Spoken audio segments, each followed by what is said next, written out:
Strength was never given. It was taken, earned, and defended with blood. Weakness had no place in Shadow Moonpack. Alpha Thorn had carved that lesson into Arya every day of her miserable life. She was the pack's lowest Omega, 19 years old, still unable to shift, still treated as though she had been born only to kneel. But on the night Alpha Thorn gathered the strongest she-wolves to choose his Luna, the worthless girl scrubbing blood-colored wine from the floor would awaken something no one in that hall was prepared to face.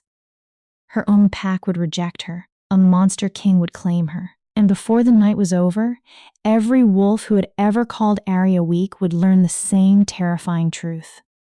The most dangerous destiny in the realm had been hiding inside the one wolf no one thought worth saving. By the time Arya understood what she truly was, it would already be too late to escape the Lycan King who had decided she belonged to him. Chapter 1. The Omega's Curse. The bitter scent of wolfsbane and humiliation clung to Arya's skin as if both had seeped into her bones. On her knees in the center of the pack house, she dragged a stiff brush across the stone floor until the skin beneath her worn dress split and bled. Around her, wolves laughed, drank, and celebrated in their human forms. Their joy rose into the vaulted room in bright, careless waves, twisting something deep inside Arya's stomach, something far too close to envy. Careful, Omega. The voice above her was sweet enough to make her feel sick. You missed a spot. Arya did not need to raise her head. She knew exactly who stood over her. Selene Blackwater, the Beta's daughter, Shadow Moon's golden child, and the she-wolf who had turned Arya's life into a private game of cruelty, held a crystal goblet filled with red wine. The drink alone cost more than Arya would see in an entire lifetime. I'll clean it, Lady Selene, Arya whispered, keeping her gaze lowered. Submission. That was the only language an Omega was permitted to speak. I don't think you heard me. Selene tilted the goblet. The wine spilled over the stones Arya had spent hours polishing. Crimson liquid spread across the pale floor like fresh blood across marble. Laughter erupted around them. Selene studied the mess and lifted one perfectly manicured hand in false dismay. Oh, dear, how terribly clumsy of me. Her smile sharpened. You should hurry before Alpha Thorn sees it. You know how he feels about careless work. Arya's grip tightened around the brush until her knuckles turned white. She was 19, old enough to have shifted years ago, old enough to know the shape, voice, and instincts of her wolf, old enough to stand as a true member of her pack. But her wolf had never come. Month after month, year after year, Arya remained imprisoned in a fragile human body while every other wolf her age transformed beneath the moon. Wolfless, powerless, worthless. Those 3 words had followed her for as long as she could remember. Yes, Lady Selene, Arya reached for a cloth. I'll take care of it. That's better. Selene's smile was honey-laced with poison. Knowing one's place is so important, don't you think? Especially tonight. Arya's hand stilled. The mate selection ceremony begins in 3 hours, Selene continued. We wouldn't want Alpha Thorn's potential mates to see filth in the hall, the mate selection ceremony. The painful tightness closed around Arya's chest. Tonight, Alpha Thorn would choose his Luna from among the eligible females of Shadow Moonpack. The ceremony was said to be sacred, a blessing guided by the moon goddess herself. But Omegas were not invited to be chosen. Omegas did not receive mates. They received orders. I'll have it finished immediately, Arya said, forcing her voice to remain steady despite the shame burning in her throat. So that you do, Selene bent closer, her breath warming Arya's ear. And stay out of sight tonight, Arya. No one wants to be reminded that Shadow Moon harbors such weakness. Her whisper turned cruel. It's embarrassing. The words should not have wounded her. Arya had survived worse, far worse, over the years. Yet tonight they found a crack in the armor she had built around her heart. Perhaps it was the ceremony. Perhaps it was the certainty that she would never be chosen, never be wanted, never become anything more than the pack's silent servant. Whatever the reason, something inside her fractured. Celine glided away, the expensive fabric of her gown brushing over the floor Arya had spent 6 hours cleaning. Whispers rose behind her. Can you believe she's still here? If I were Alpha, I would have banished her years ago. My mother says she's cursed. That's why her wolf never appeared. Cursed? Another wolf scoffed. Or simply pathetic. Arya moved mechanically. She soaked up the wine, scrubbed the stain, polished the stones, made herself smaller until there was almost nothing left to see. It was the skill that had kept her alive for 19 years. Disappear. Submit. Endure. As evening settled over the territory, the pack house swelled with guests dressed in silk, velvet, and ceremonial silver. High-ranking wolves arrived from neighboring packs. Warriors, potential allies, and nobles eager to witness Alpha Thorn choose the female who would stand at his side. The air vibrated with excitement and the heavy musk of dominant wolves asserting their rank. Arya remained in the shadows. She carried food she was forbidden to eat, poured wine she was forbidden to taste, listened to conversations about alliances, bloodlines, and futures she was forbidden to have. They say the Lycan King may attend tonight, a woman murmured nearby. Don't be absurd. Why would King Cade come to a simple pack ceremony? I heard Alpha Thorn invited him personally. An alliance with the Lycan Kingdom would make Shadow Moon the most powerful pack in the realm. The Lycan King does not form alliances, a male voice replied darkly. He conquers. The name alone sent a chill down Arya's spine. King Cade of the Lycan Kingdom was the most feared ruler in werewolf history.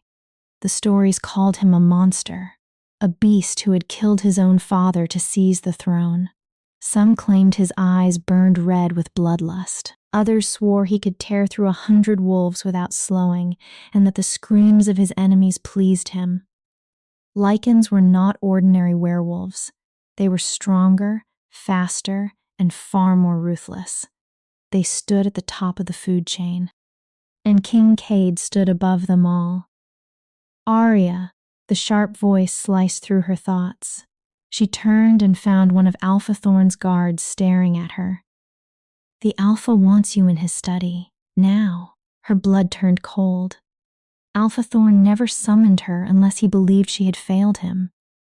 And when an Omega failed, punishment came quickly and brutally. Arya climbed the stairs with her heart striking hard against her ribs. The Alpha's study occupied the 3rd floor, isolated from the noise below. Leather, whiskey, and dominance filled the room even before she crossed the threshold. She knocked 3 times, exactly as pack law required. Enter.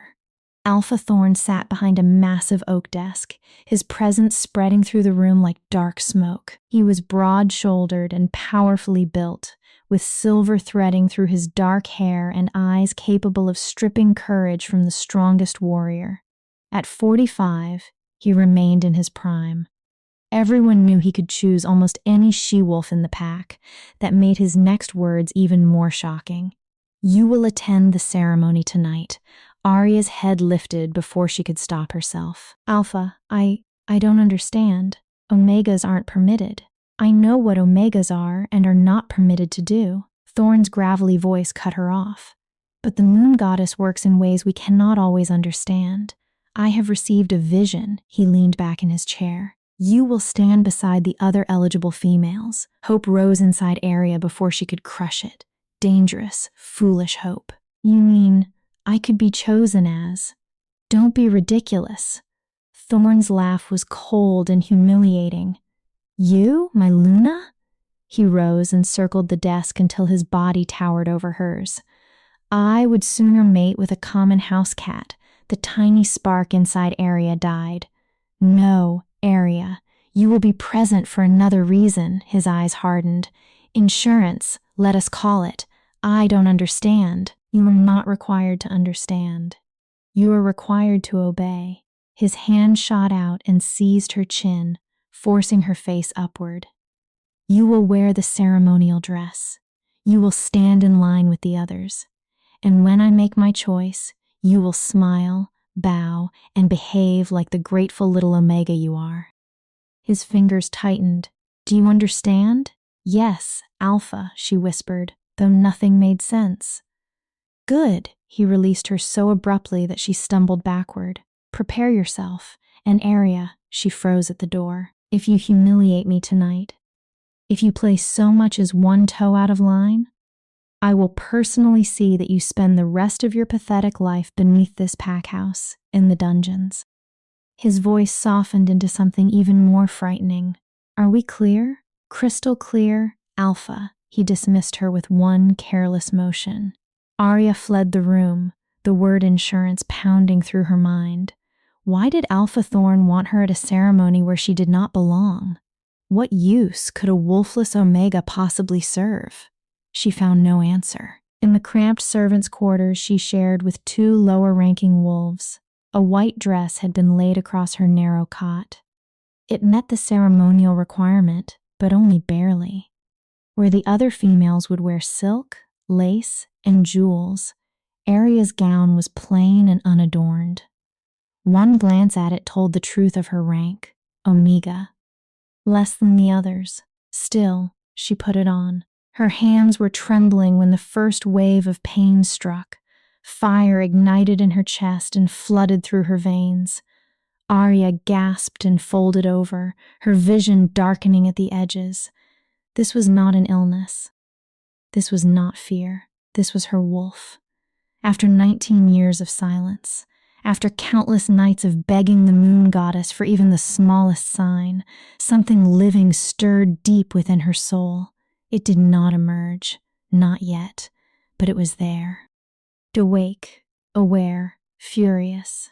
No, Arya breathed through clenched teeth. Please, not now. Her wolf ignored the plea. It pressed against her consciousness, demanding to be recognized, demanding the freedom it had been denied for nearly 2 decades. The agony intensified until Arya collapsed to her knees. Tears streamed down her face as her body convulsed beneath the force of a transformation that had waited far too long. Then, without warning, the pain vanished. Arya remained on the freezing floor, gasping for breath. Sweat dampened the simple white dress, and the fabric had wrinkled beneath her shaking hands. Her wolf retreated into the darkness of her soul, silent again. But no longer absent. Something had changed forever. Arya forced herself upright, smoothed the gown, and walked toward the ceremony hall on unsteady legs. The room beyond was magnificent. Hundreds of candles burned against walls, draped in shadow moon's silver and black colors. Wolves in their finest clothing filled every seat, their voices blending into a low murmur of anticipation. Alpha Thorn stood upon a raised platform in full ceremonial robes, looking every inch the powerful ruler he believed himself to be. Beside him, 20 of Shadow Moon's most beautiful she-wolves stood in a perfect line, displayed like offerings before a god. Selene was among them. Her gown was a masterpiece of silk and lace. Confidence curved her lips, while cruelty gleamed in her eyes. A guard directed Arya to the very end of the line, the place farthest from the Alpha. None of the other females looked at her. To them, she might as well have been air. Wolves of Shadow Moon Pack. Alpha Thorn's voice thundered through the hall. Tonight, we honor the sacred tradition of mate selection. Tonight, I will choose a Luna worthy of standing beside me, worthy of bearing the next generation of powerful wolves, worthy of. The great doors exploded open. Power crashed into the hall, pure, ancient, suffocating. Arya's knees nearly gave way. All around her, wolves dropped to the floor in instinctive submission, necks exposed, bodies trembling beneath a force none of them could resist.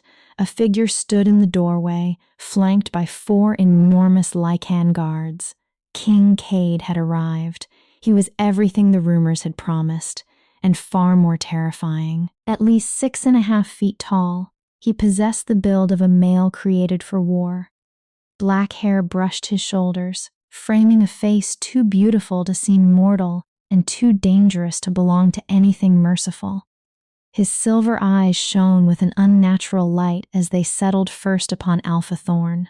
Then his gaze moved across the line of women, one after another.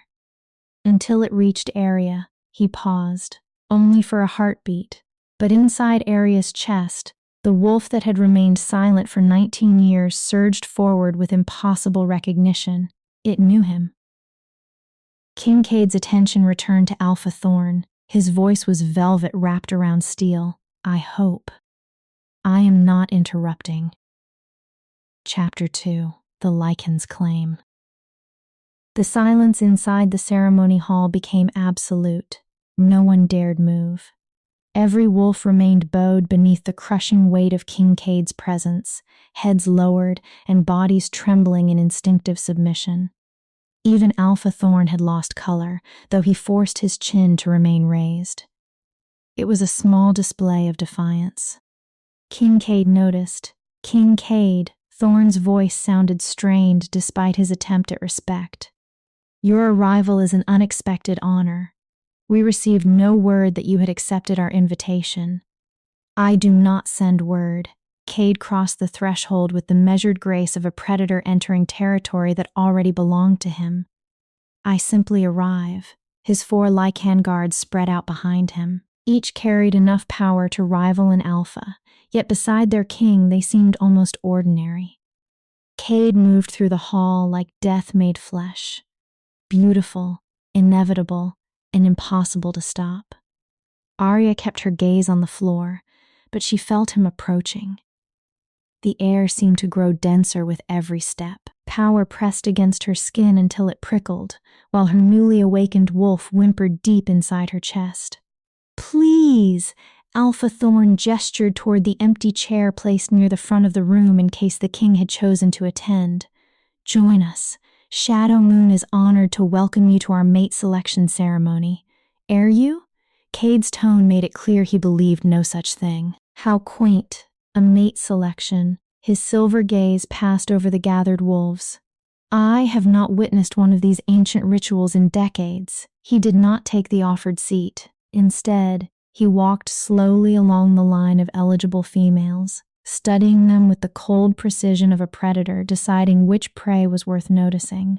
Celine straightened beneath his gaze. She pushed her chest forward and offered him a smile filled with invitation and confidence. Cade passed her without even slowing. He moved beyond the next woman and the next, until he stopped directly before Arya. Heat rolled from his body. His scent surrounded her. Pine, winter storms, and something wild enough to make her wolf claw desperately at the walls inside her. Every instinct Arya possessed screamed at her to flee, but she could not move. The most dangerous creature in the known world stood inches away, staring at her as though she were a mystery he intended to solve. Look at me. It was not a request. The command passed through her conscious mind and reached straight into her wolf. Arya's head lifted before she could resist. She found herself staring into eyes that seemed to contain the light of 1,000 moons. Up close, Kincaid was devastating. His cheekbones were sharply defined. His jaw looked carved from stone, and the faint curve of his lips carried the promise of cruelty. Yet it was his silver gaze that trapped her. Those eyes did not merely look at Arya. They passed through skin and bone, reaching toward the deepest, most guarded part of her soul. What is your name? His voice softened by the smallest degree, though the authority remained absolute. Arya, she whispered. Arya Winters, Your Majesty. Arya, he repeated the name slowly, as though testing how it felt on his tongue. And what are you, Arya Winters? Confusion flickered across her face. I am a wolf, Your Majesty, a member of Shadow Moon Pack. That is not what I asked. He stepped closer. Arya's breath lodged in her throat. What are you? Her human mind did not understand. Her wolf did. The presence inside her surged forward with such desperate urgency that Arya gasped. Words rose from her mouth without permission, words chosen by the wolf she had only just discovered. Omega, the admission shook as it left her lips. I am an Omega, your majesty, the lowest rank, wolfless until tonight. Her voice weakened, worthless under pack law, your majesty. Alpha Thorn's voice cut through the moment, edged with panic he could no longer fully hide. That one is present only as a formality. She is not truly part of the selection. Perhaps you would prefer to meet. I was not speaking to you, Alpha. Cade did not turn. In fact, I do not remember granting you permission to speak at all. The threat beneath the words was unmistakable. Thorn's jaw tightened. Still, he fell silent. Cade raised one hand. Arya watched in frozen terror as his fingers brushed her cheek. His skin was unnaturally hot. The instant he touched her, a violent current tore through her body. Her wolf howled with recognition, wild, desperate, and filled with a need Arya had never felt before. And suddenly she understood. Oh, goddess. She understood. No, Arya staggered backward. No, that cannot be. Cannot be what? Cade's eyes narrowed, though something new glimmered within them now. Satisfaction. Certainty. Say it, Arya. Tell me what you feel. I feel nothing. The lie shook in her voice. I am an Omega. I do not have. I cannot. Mate. The single word fell from Cade's lips like a stone dropped into perfectly still water. You are my mate. Chaos exploded through the hall. Wolves surged to their feet, shouting in disbelief. Celine's face drained white before flushing a furious red. Her hands clenched at her sides. Alpha Thorn looked as though lightning had struck him where he stood. His eyes widened, not only with shock, but with something dangerously close to fear. That is impossible, he said, barely controlling his voice. Your Majesty, with all respect, there must be an error. She is an Omega. She does not even possess a proper wolf. The mate bond cannot. Are you questioning what I feel, Alpha? Cade's voice dropped to a deadly whisper. Are you suggesting that I, King of the Lycans, cannot recognize my own mate while she stands before me? I would never presume. Good, Cade's gaze sharpened. That would be unwise. He turned back to Arya. The intensity of his attention made her want the stone floor to open and swallow her. The ceremony is finished. I am taking her with me. No, the refusal escaped Arya before fear could stop it. I cannot. I will not. You do not have a choice, little Omega. There was no obvious cruelty in his tone, only the calm certainty of a male accustomed to owning every decision in the room. You are mine. The moon goddess has declared it herself. Would you deny her will? I deny yours. Arya could hardly believe she had spoken the words. I do not know you. I did not ask for this, and I do not want it. Her hands trembled, but she held his gaze. I will not go. For one brief moment, something changed in Cade's expression. Surprise. Perhaps even respect. Then the emotion disappeared behind the cold mask of a king who expected obedience. Alpha Thorn, Cade said without looking away from Arya. What punishment does your pack impose upon an Omega who refuses a direct command? Thorn's face hardened. Imprisonment or banishment. And if she chose to leave your pack willingly with me, what would it cost her? Nothing, Thorn answered slowly as understanding dawned in his eyes. An Omega leaving Shadow Moon would be no meaningful loss. Arya's stomach dropped. Of course. Thorn had spent years viewing her as the pack's greatest humiliation. Now he could rid himself of her while earning favor with the Lycan King. To him, the arrangement was perfect. You see, Arya. Cade took her chin in one hand and forced her gaze upward. You may come with me willingly as my mate, or you may refuse and allow your alpha to punish you according to pack law. His grip remained firm. Either way, you leave this place tonight. The only question is whether you leave with dignity or in chains. That is not a choice. Arya whispered, despising the crack in her voice. It is a trap. Welcome to the life of an Omega. His thumb passed slowly across her lower lip. Arya shivered against her will. At least with me, no one will ever call you worthless again. Your Majesty. Celine's voice rang across the hall, sweet on the surface and poisoned beneath. Surely this is a test of Shadow Moon's loyalty. I cannot believe the great Lycan King would truly desire an Omega as his mate. She forced a smile. There must be some mistake. The Moon Goddess would never.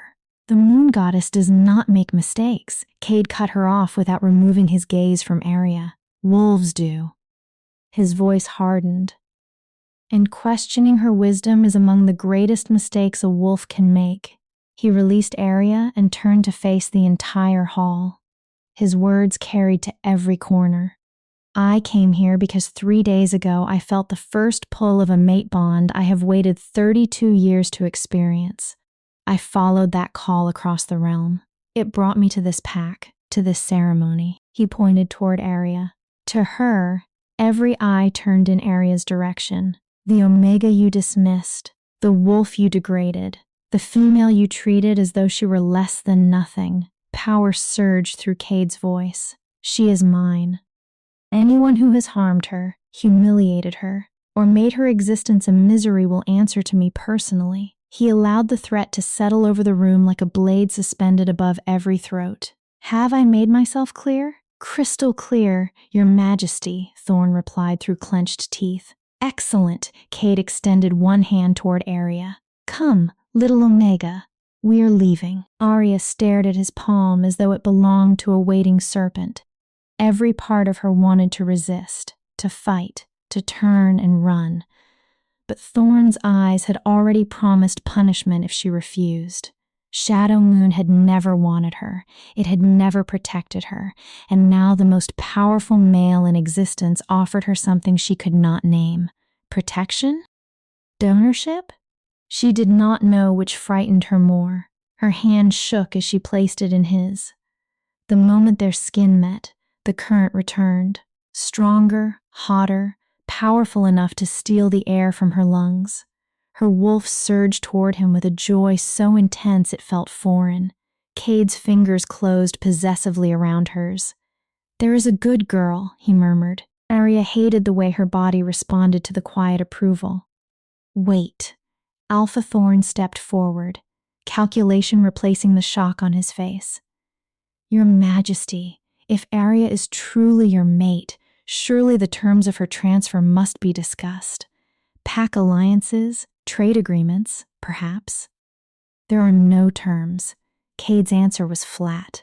She is not merchandise to be traded. She is my mate. I am taking her.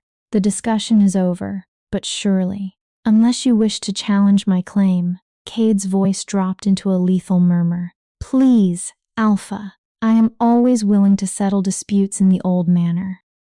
A terrible stillness entered his expression. Blood and bone. Shall we go outside? Thorn paled. That will not be necessary, Your Majesty. I did not think it would be. Cade drew Arya against his side, one arm sliding around her waist in a gesture that was both protective and unmistakably possessive. Oh, and Alpha, Thorn stiffened. If I discover that anyone in Shadow Moon has ever laid a hand upon what is mine, I will return. Cade's silver eyes turned merciless. And when I do, there will be no Shadow Moon pack left for you to lead. Are we understood? Perfectly, Your Majesty. Good, Cade nodded to his guards. They immediately moved into position around him and Arya. Gentlemen, our business here is finished. As they turned toward the doors, Arya looked back one final time. Celine stared after her with rage twisting her beautiful face. Alpha Thorn's relief was only barely concealed. Beyond them stood the 100 wolves who had mocked her, used her, and watched her suffer for 19 years. Now they were watching her leave beside the most feared being in their world. Arya should have felt victorious. She should have felt avenged. Instead, terror filled every space inside her. because as King Cade guided her into the darkness, his palm burning against her waist and his scent overwhelming her senses, Arya understood something with brutal clarity. She had not been rescued. She had been claimed, and there was a terrible difference between the two. The cold night air struck her face as they emerged from the suffocating hall. A massive black carriage waited before the pack house. The creatures harnessed to it resembled horses only in shape. Their bodies were too large, their features too lupine, and their eyes glowed with an unnatural red light. "Your Majesty," Arya began softly, "please, I have personal things inside. May I go back and—" "No." Cade opened the carriage door. "Whatever you possessed in that place, you no longer need. I will provide everything." He looked at her with an expression that allowed no argument. "Get in." "But, Arya," he spoke her name as a warning, "do not force me to carry you. It would be undignified for both of us." She climbed inside. Her legs shook so violently she nearly fell before reaching the seat. Cade entered after her and settled opposite with the effortless control of a predator entirely certain of his dominance. The door closed. The carriage began to move. Through the window, Arya watched the only home she had ever known, awful as it had been, fade into the darkness behind them. "Why me?" The question escaped before she could stop it. "You could choose anyone. Why would you want an Omega?" Cade leaned back. His silver eyes glowed faintly in the dim interior. "Because, little Omega," his voice softened, "you were not what they told you." The pause stretched between them. "You never were." Arya opened her mouth to ask what he meant, but exhaustion swept over her before the words formed. Her wolf's awakening, the terror of the ceremony, and Cade's overwhelming presence crashed into her all at once. Her eyelids grew heavy despite her fear. The final thing Arya saw before darkness claimed her was Cade's face, and the faintest trace of something that might have been gentleness in his expression. Perhaps it was real. Perhaps it was only hope. Either way, when Arya closed her eyes, her old life ended. The Omega servant of Shadow Moon vanished into the night, and the Maid of the Lycan King began. Chapter 3. The Lycan Kingdom. Arya woke in someone's arms. A powerful chest radiated heat against her cheek, while two strong arms held her with a care she had never known. For one brief, merciful moment, before memory returned, she felt safe, protected. As though nothing in the world could reach her, then her eyes opened. King Cade looked down at her, one dark eyebrow lifted. "Welcome back, little Omega. You have been asleep for 3 hours." Arya stiffened instantly. Panic flooded through her. "Put me down. We are almost at your chambers. I would prefer not to drop you in the middle of the corridor. I can walk. Clearly, you could not a moment ago." Even so, he lowered her to the floor. When her legs weakened beneath her, his hand closed around her waist and steadied her. "Easy. Your wolf is still settling into you. An awakening after 19 years of dormancy can leave the body disoriented." Arya glanced around and forgot how to breathe. The corridor looked as if it had been carved from moonlight. White marble stretched in both directions, silver veins gleaming beneath crystals that pulsed with soft, ethereal light. Enormous tapestries depicted Lycans in ancient battles, hanging from walls so high that Arya could not see where they ended. Every surface spoke of wealth, power, history. This was no pack house. This was the Lycan Palace, and Arya Winters was standing inside it. "This way." Cade placed his palm against the small of her back and guided her forward. The touch burned through the thin fabric of her ceremonial gown. Her traitorous wolf leaned toward the contact, craving more. They passed rows of Lycan guards who bowed deeply as their king approached. Their eyes flicked toward Arya with open curiosity, and whispers followed behind her. "Is that her? An Omega?" "He chose an Omega. She does not look like much." The king finally finds his mate after all these years, and she is a wolfless nobody. Each word slid between Arya's ribs like a knife. She lifted her chin anyway. She had survived 19 years of whispers far crueler than these. She could survive a few more. Cade stopped before two towering doors carved with intricate wolves. These are your chambers. The adjoining door connects them to mine. He pushed them open. Arya stared. The room beyond was larger than the entire servants' quarters at Shadowmoon. A four-poster bed dominated one side, draped in midnight-colored silk. Floor-to-ceiling windows overlooked a garden filled with glowing flowers, their light moving like fallen stars. A sitting area held deep, luxurious chairs. A dark wooden writing desk stood beside one window. The wardrobe looked large enough to house clothing for an entire family. Arya had never imagined such luxury existed. "I don't understand," she murmured. "Why would you give me all of this? I am only—" "You are my mate." Cade's answer was immediate and firm. "That makes you the future Lycan queen. This is the least you deserve." "Queen?" The word emerged as little more than a squeak. "I cannot be a queen. I can barely read. I know nothing about ruling, politics, diplomacy, or—" "You will learn." He crossed to the wardrobe and opened it. Dozens of gowns filled the space, arranged in every color Arya could imagine. "I had appropriate clothing prepared. Your measurements were estimated. Anything that does not fit will be altered." Arya looked from the dresses to him in disbelief. "You ordered these before you even met me?" "I felt the mate bond 3 days ago. I have been following its pull ever since." His expression revealed nothing. "I knew I would find you. I simply did not know what you would be." "An omega," Arya said bitterly. "Weak, worthless. Everything the mate of a Lycan King should never be." "Stop." The command struck the room with enough force to make her wolf shrink inside her. Cade crossed the distance between them in 3 strides and gripped her shoulders. "You will never call yourself worthless in my presence again." His silver gaze blazed into hers. "Do you understand? But I am. You are mine." The words came low and absolute. "That makes you the most valuable being in this kingdom." Arya's breath caught. "Whatever lies your pack forced into your mind, whatever poison they poured into you about your value, you will forget it." His fingers tightened slightly. "You are in my kingdom now.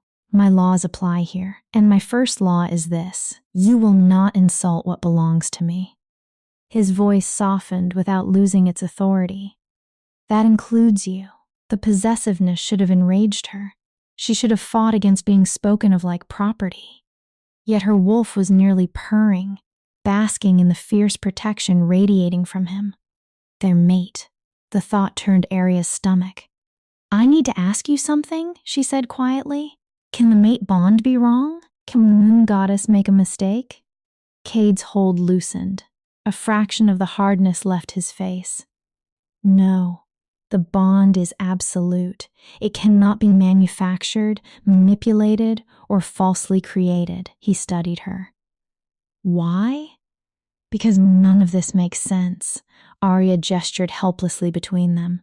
"You are a king, a Lycan, the most powerful creature I have ever seen, and I am—" Her voice faded. "Nothing." Cade's eyes darkened at the word, but she continued before he could stop her. "There must be an explanation for why the moon goddess would bind us together. Perhaps she possesses a sense of humor." There was no amusement in his voice. "Or perhaps she knows something neither of us can yet see. The goddess moves in patterns mortal eyes rarely understand." A knock interrupted them. Cade released Arya. "Enter." A female Lycan stepped into the room. She carried herself with respectful confidence, though intelligence sharpened her gaze. Like most Lycans, she was striking, tall and graceful, with auburn hair falling in waves down her back and amber eyes that studied Arya directly. "Your Majesty." She bowed to Cade, then turned toward Arya with a warmer smile. "My lady, my name is Sarah. I oversee the palace household, and I have been assigned as your personal attendant." "I do not need an attendant," Arya replied quickly. "I can take care of myself." Nevertheless, you have one, Cade said. He moved toward the door. Sarah will help you settle, show you the palace, and answer your questions. I have matters requiring my attention. I will return for dinner, he paused. We will dine in my private dining room at 7. Do not be late. Wait. Arya reached toward him instinctively, then immediately lowered her hand, embarrassed. You are leaving? Something unreadable passed through Cade's eyes. You are safe here. The entire palace is protected by wards. No one can harm you. At the threshold, he looked back, and Arya, her body tensed. Do not attempt to run. You would not reach the gates. His voice remained calm. And I would be displeased. The threat was quiet, but perfectly clear. Then he left. The door closed with a soft click.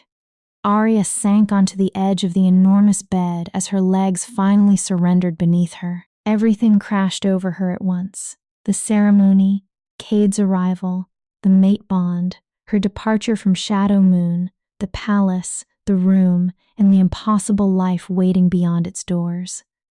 Overwhelming, isn't it? Sarah's voice held no judgment. Finding one's mate usually is. Discovering that your mate happens to be the Lycan King. She smiled faintly. That is an entirely different form of chaos. How long have you served him? Arya asked, grateful for anything that pulled her thoughts away from herself. 10 years, since I was 16. Sarah crossed to the wardrobe and selected a simple gray dress. Let us remove that ceremonial gown and find you something comfortable. Then I will prepare a bath. You appear to need one. Arya looked down at the wrinkled, stained white fabric. Only hours ago, she had worn it while kneeling on a floor with a brush in her hand. The dress still carried the dirt and shame of the Omega she had been. Heat rose into her cheeks. I can bathe myself. I am certain you can. Sarah's smile was genuine.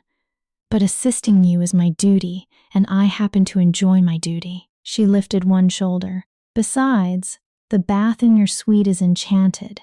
It can be confusing the first time.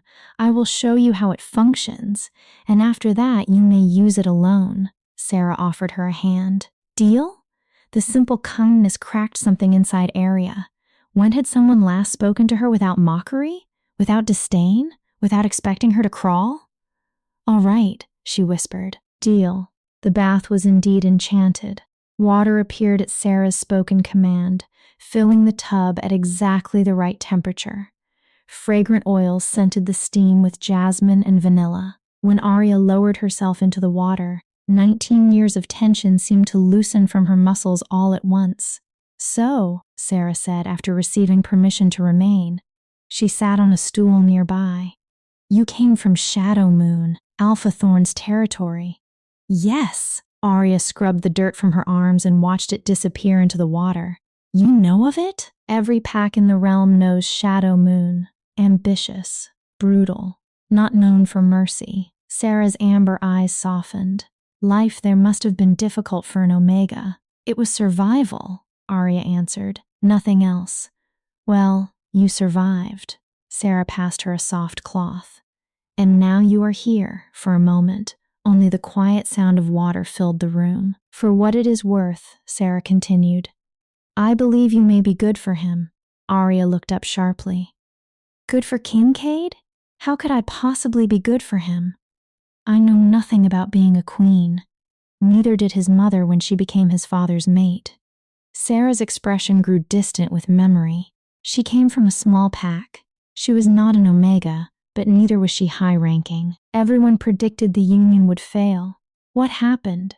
She softened the king, reminded him that ruling required more than fear and strength. Arya hesitated.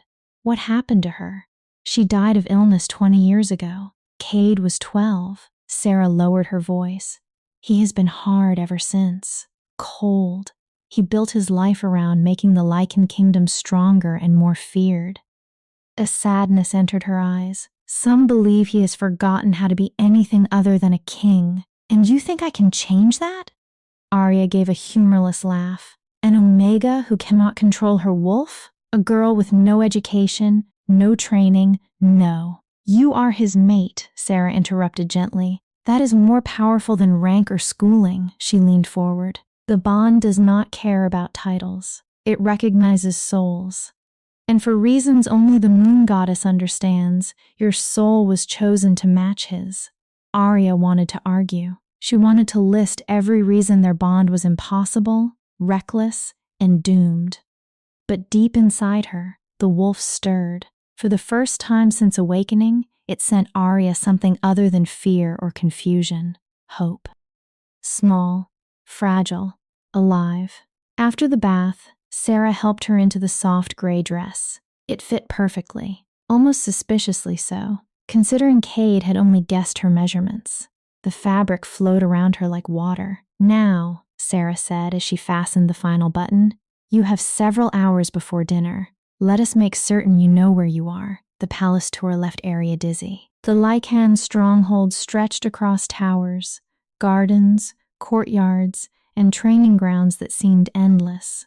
Sarah showed her the throne room, council chambers, and kitchens filled with the scent of spices and roasting meat. Then they passed the library.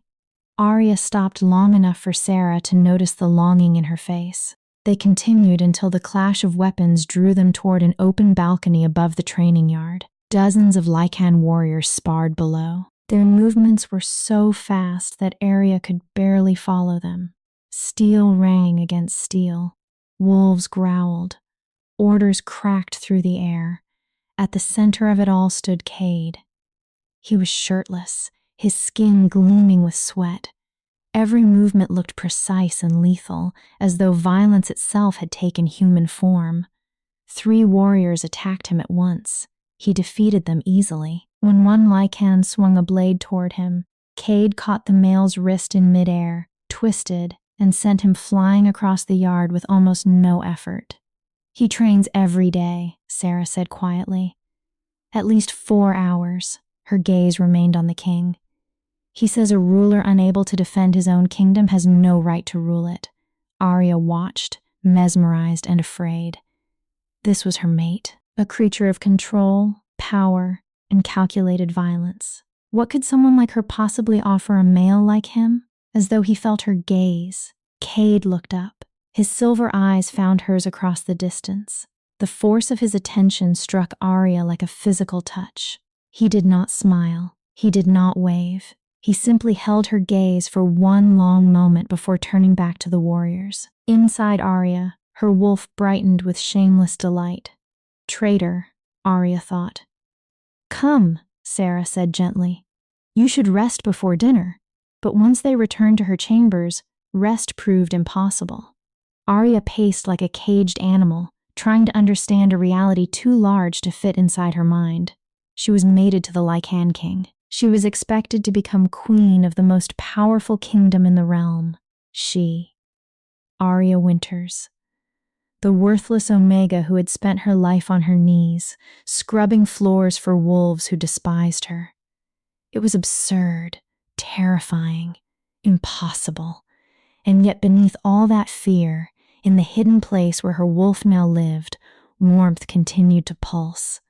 The mate bond, a living connection filled with possibility. Whether Arya desired it or not, whether it made sense or not, the bond was real, and there was nowhere she could run from it. At exactly 7, someone knocked. Arya opened the door. Cade stood outside in formal black trousers and a silver tunic that made his eyes shine even brighter. Ready? He asked. No, she thought. I will never be ready. But Arya only nodded. She placed her hand in his waiting palm. Together they walked toward dinner. The Lycan King and his Omega mate, bound to a future neither had expected and neither could escape. Chapter 4. Dinner with a Monster. The private dining room was far too intimate for Arya's comfort. Unlike the vast halls and towering chambers Sarah had shown her, this space had been created for only 2 people. A polished table set with silver and crystal stood before a fireplace filled with blue flame. The magical fire gave warmth without smoke, its light moving across shelves of books and tall windows overlooking the moonlit gardens. The room was beautiful. almost romantic, that frightened Arya more than grandeur ever could. Cade pulled out a chair and motioned for her to sit. When she hesitated, one eyebrow rose. I assure you, the furniture does not bite. His gaze remained on her. I cannot promise the same of myself, but the chair is harmless. Arya stared at him. Was that a joke? She could not tell. She sat quickly. Cade took the chair opposite, close enough that heat from his body reached her across the narrow table. Blue firelight sharpened the planes of his face and made his silver eyes seem almost unreal. Servants entered carrying dishes that made Arya's mouth water despite her fear. Roasted meats, fresh bread, vegetables glazed in herbs she could not name, fruits that shimmered as if dipped in starlight. There was more food before her than she had seen in an entire month at Shadow Moon. Eat, Cade ordered when she failed to move. He studied her too thin frame. When did you last have a proper meal? I ate, Arya answered defensively. The protest sounded weak even to her. Scraps stolen from the packhouse kitchen do not qualify as a meal. His voice remained controlled, but Arya heard the edge beneath it. Anger, not anger at her. Anger for her. Tell me about your life in Shadow Moon, he said, and do not lie. I will know. Arya picked up her fork, using the movement as an excuse to avoid his gaze. What do you want to know? Everything, Cade cut into his food with precise, economical movements. Begin with your wolf. Why did she remain dormant until last night? I don't know. It was the truth. The pack healer said I was defective. He thought there might be human blood in my ancestry, or that the moon goddess had cursed me for a sin I did not understand. Absurd. Cade did not look up from his plate. The goddess does not curse wolves without cause, and there is no such thing as a defective wolf. His gaze lifted. What duties did they assign you? Arya's fingers tightened around the fork.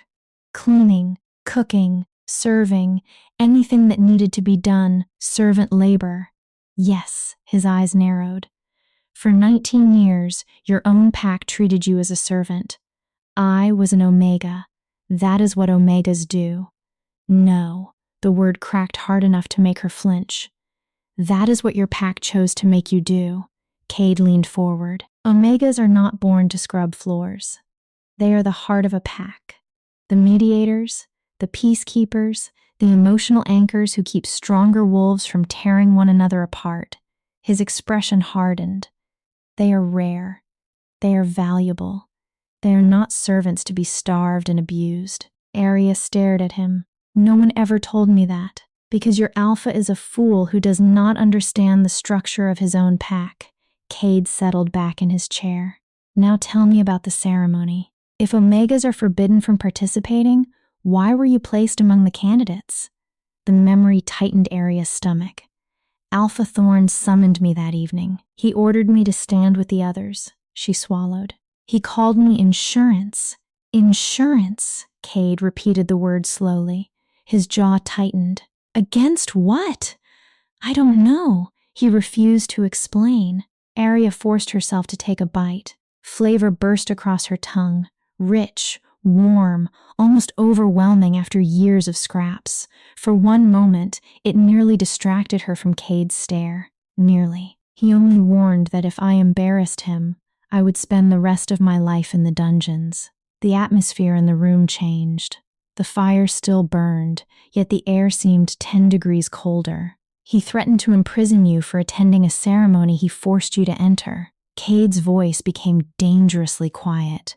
Interesting. It does not matter now, Arya said quickly, sensing the rage gathering beneath his stillness. I am here. He is there. It is finished. Is it? Cade tilted his head. If I had not entered that hall last night, what would have happened to you? Arya did not want to answer. She did not want to remember the calculation in Thorn's eyes, or the cruel satisfaction in Celine's smile. But Cade waited. Something in his face told her he would accept nothing less than the truth. I think, her voice came slowly. I think he intended to give me to whichever female he chose as Luna. Cade went completely still. As a gift, Arya continued. A servant for his new mate. The crystal glass in Cade's hand shattered. Arya jumped as wine and shards scattered across the table. Blood welled from a cut in his palm, but his expression remained eerily calm.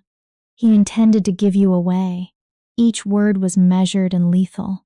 Like property, your majesty, your hand. It will heal.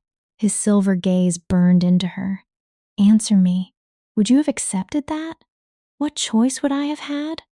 Arya's voice broke. I am an Omega. We do not receive choices. Her eyes lowered. We receive commands. You have choices now. Cade rose and moved around the table with predatory grace. He pulled Arya to her feet. One hand still bled as both palms framed her face. You will always have choices with me. His gaze held hers. Do you understand? I understand none of this, she whispered.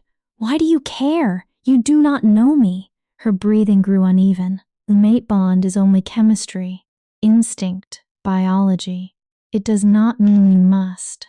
The mate bond is sacred. Cade's thumbs brushed her cheekbones. It is the moon goddess declaring that your soul and mine are two halves of one whole. His voice lowered. That is not chemistry, Arya.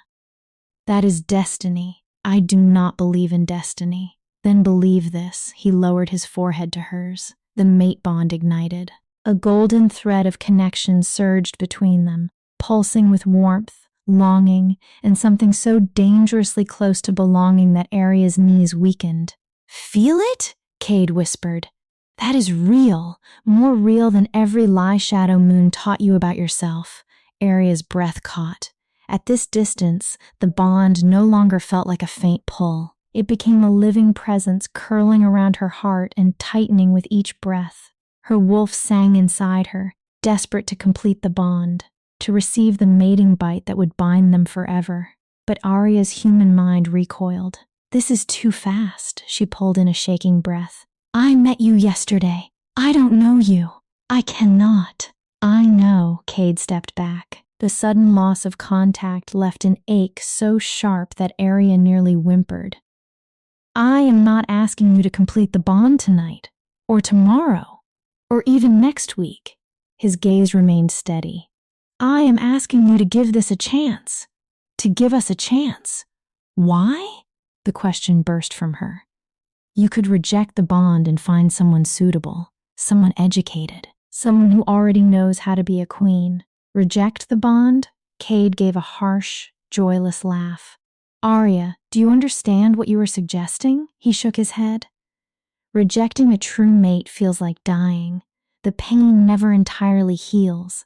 Lycans who have attempted it often descend into madness within months. His eyes sharpened.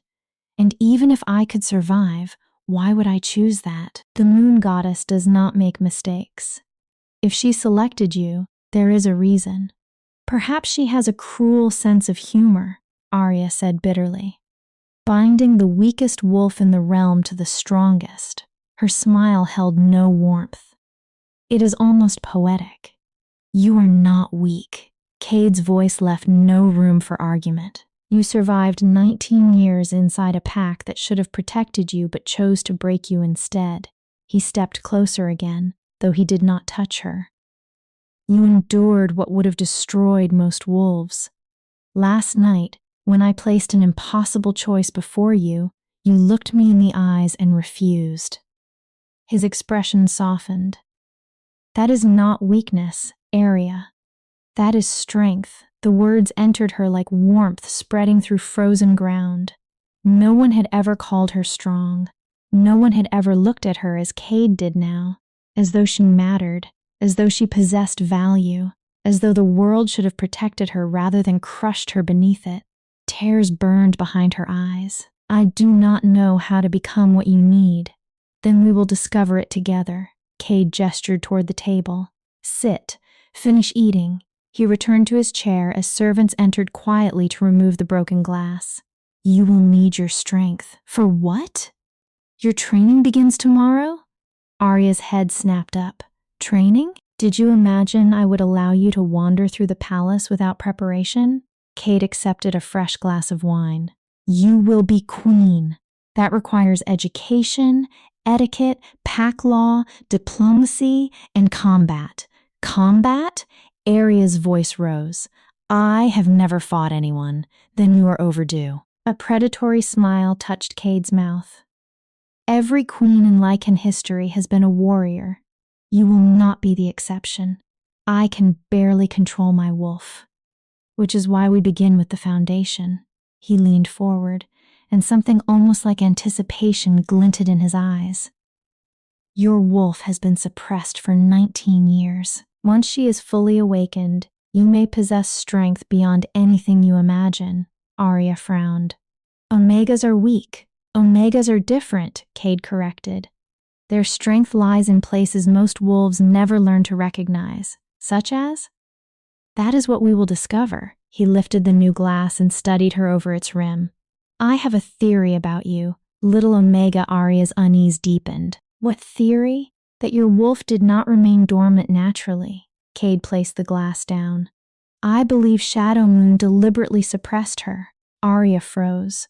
That is impossible. Why would they do such a thing? Because they sensed something in you that threatened them. He folded his hands on the table. True Omegas are extremely rare, perhaps 1 in 1,000 wolves. Many possess gifts others do not. What kind of gifts? Empathic connection, the ability to soothe or inflame an entire pack through emotion. Some can influence decisions merely through their presence. That sounds like alpha power. It is its opposite. Cade's answer came immediately. An alpha commands through dominance and force. An omega influences through connection. His expression hardened. A powerful omega inside a pack built on fear and cruelty would be dangerous to a ruler like Thorn. So they convinced you that you were nothing. They kept you obedient, exhausted, and ashamed. He paused. And they made certain your wolf never rose. The theory sounded impossible. Yet something inside Arya responded to it. She remembered all the times emotions had flooded her without warning. Anger that did not belong to her. Fear that bled from nearby wolves. Pain she felt as though it were her own. She had always believed herself oversensitive and weak. But what if she had not been weak at all? What if she had been feeling them because she was meant to? How will we know whether you are right? She asked. We test you. Cade stood and held out one hand. Tomorrow, Arya placed her hand in his. The electricity between them still startled her, but not as violently as before. For tonight, I will walk you back.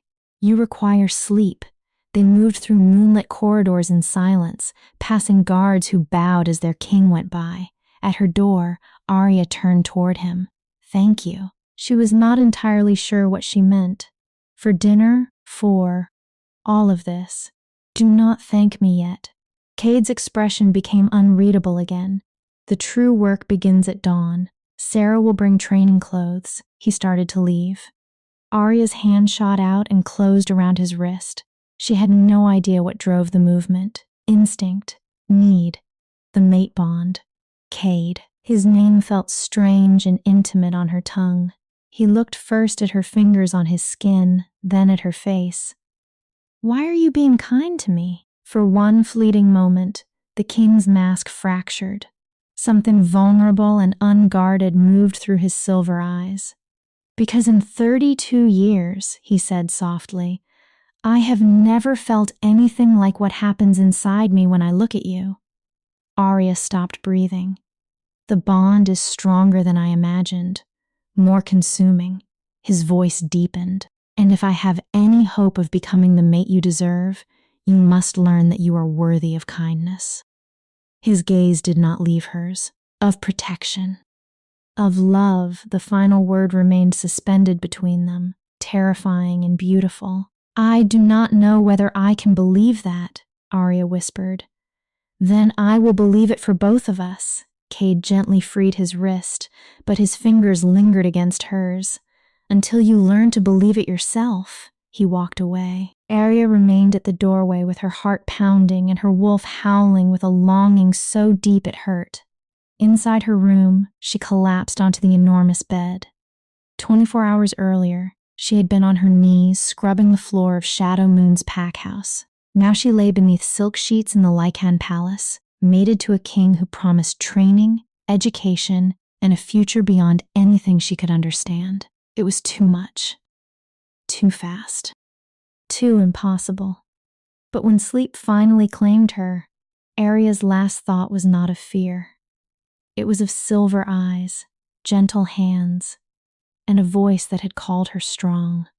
For the first time in her life, a small part of Arya wondered whether it might be true. Chapter 5. The Awakening. Dawn arrived far too soon. Arya woke with a start and found Sarah already moving through the room, drawing back the curtains as pale morning light spilled across the floor. The head attendant worked with practiced speed. Instead of the elegant gowns from the wardrobe, she laid black and silver training clothes across the bed. "Good morning, my lady," Sarah said brightly. "The king expects you in the Eastern training yard in 30 minutes. I brought breakfast." Arya groaned and pulled a pillow over her face. "Can we postpone? I am still trying to understand yesterday." "The king does not postpone." Sarah's voice was sympathetic, but firm. "Come. The sooner you dress, the more time you will have to eat." 20 minutes later, Arya stood before the mirror and barely recognized the female looking back. The leather trousers fit close to her body and were reinforced at the knees. A fitted tunic allowed her to move freely, and sturdy boots laced halfway to her calves. Sarah had pulled her hair into a simple braid. She looked like a warrior. She felt like a fraud. "You will be fine," Sarah said, reading the fear in Arya's face. "The king is demanding, but he is fair. He will not force you beyond what you can bear." "How can you know that?" "I have watched him train others for 10 years. He is merciless with his warriors. He expects perfection and accepts nothing less." A knowing smile touched Sarah's lips. "But with you, he will be different," Arya frowned. "Trust me," Sarah added. The Eastern training yard was empty except for a single figure. Cade stood in its center, already working through a warm-up. He wore only loose black trousers. A faint sheen of sweat covered his bare torso, defining every muscle beneath his skin. Arya tried not to stare at the ancient Lycan runes tattooed over his chest and shoulders. They seemed to shimmer with their own hidden light. He turned as she approached. His silver gaze swept from her boots to her face. "You are on time." "Good," he straightened. "That is the first lesson. Punctuality demonstrates respect." "Good morning to you as well," Arya muttered. One corner of his mouth moved. "Fair," he inclined his head. "Good morning, Arya? Did you sleep?" Once I finally stopped thinking about everything. "Thinking is overrated." Cade gestured for her to join him in the center of the yard. "Today, we concentrate on feeling." Arya stopped several feet from him. "When did you last shift?" he asked. "Never, I told you. My wolf only awakened 2 nights ago. Then this morning may surprise both of us." He began circling her with the slow attention of a predator studying unfamiliar prey. "Shifting is not purely physical. It is mental and emotional. Your wolf is not a separate creature living inside you. She is part of you." His voice remained calm. "To transform, you must understand her, communicate with her. I do not know how." "Then we begin simply." Cade stopped behind her. "Close your eyes." Arya obeyed, though standing blind while he moved around her left, her exposed and uneasy. She heard his footsteps, felt his heat when he came near. "Breathe," he instructed, his voice low and steady. "Slowly, in through your nose, out through your mouth." Arya followed the rhythm. "Good. Now reach inward. Find the place where your wolf has been waiting." The command sounded simple. It was not. For 19 years, Arya had searched that inner darkness and found nothing but silence. Now, when she concentrated, something stirred. A presence watched her from somewhere deep within. unfamiliar, yet more intimate than her own heartbeat. "I feel her," Arya whispered. "Good. Do not force her." Cade's voice moved through the quiet. "Observe. What does she feel?" Arya focused. "Afraid. Confused." Her throat tightened. She does not understand why she was locked away for so long. "Tell her she is safe now." Cade's tone softened. "Tell her no one will ever cage her again." The words felt strange when Arya directed them inward. Yet her wolf answered, not with speech, but with emotion. A wave of exhausted gratitude and wary disbelief, like a prisoner staring through an open door and fearing it might close again. "She is listening," Arya breathed, wonder filling her voice. "Of course she is." Cade came closer. "She has waited 19 years for you to hear her." His hands settled on Arya's shoulders. Electricity raced through her at the contact. "Ask her to show herself, not to shift, only to let you see what she is." Arya reached deeper and extended the invitation. For several heartbeats, nothing happened. Then an image opened inside her mind like a curtain drawn back from a hidden stage. Her wolf stood in moonlit darkness. She was smaller than Arya had imagined. Not weak or tiny, but lean and graceful rather than massive. Her coat was pure white, so luminous that it seemed to glow. Amber eyes mirrored Arya's own. Then Arya noticed the markings. Silver patterns traced the wolf's muzzle and legs. Intricate lines twisted through her fur like the ancient runes inked across Cade's body. "She is beautiful," Arya whispered. "Let me see." It was not a request.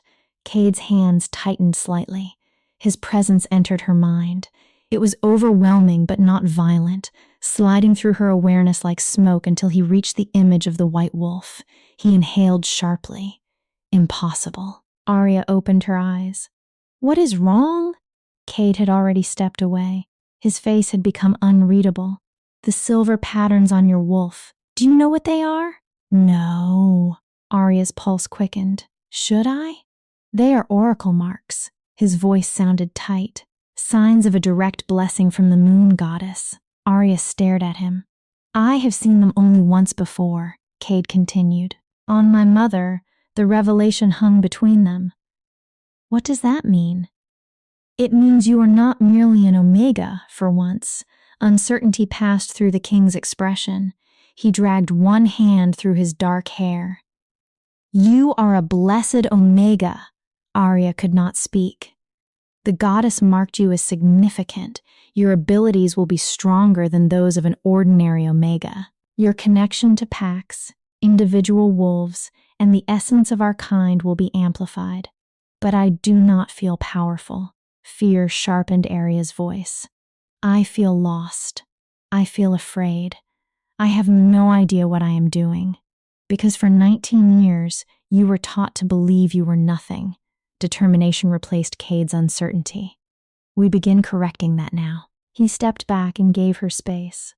"I want you to shift. I do not know how."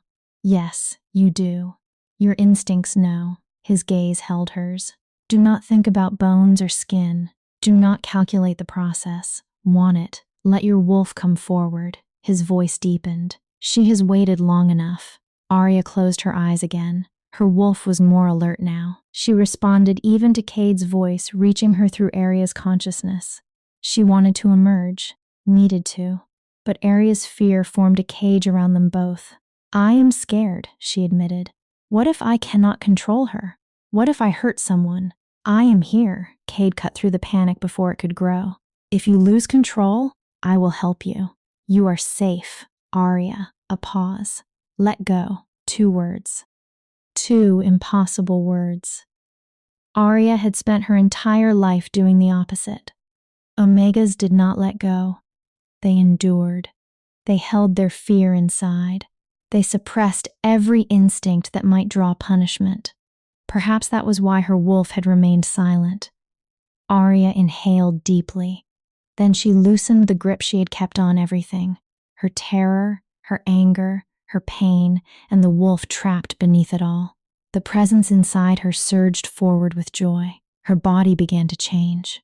It should have felt like breaking. Instead, it felt like returning home. Bones shifted. White fur burst across her skin. The world expanded into scent, vibration, sound, and color. Then Arya was no longer standing on 2 feet. She stood on 4 paws. After 19 years of waiting, Arya had finally become her wolf. The world struck her all at once. Everything was brighter, sharper, louder.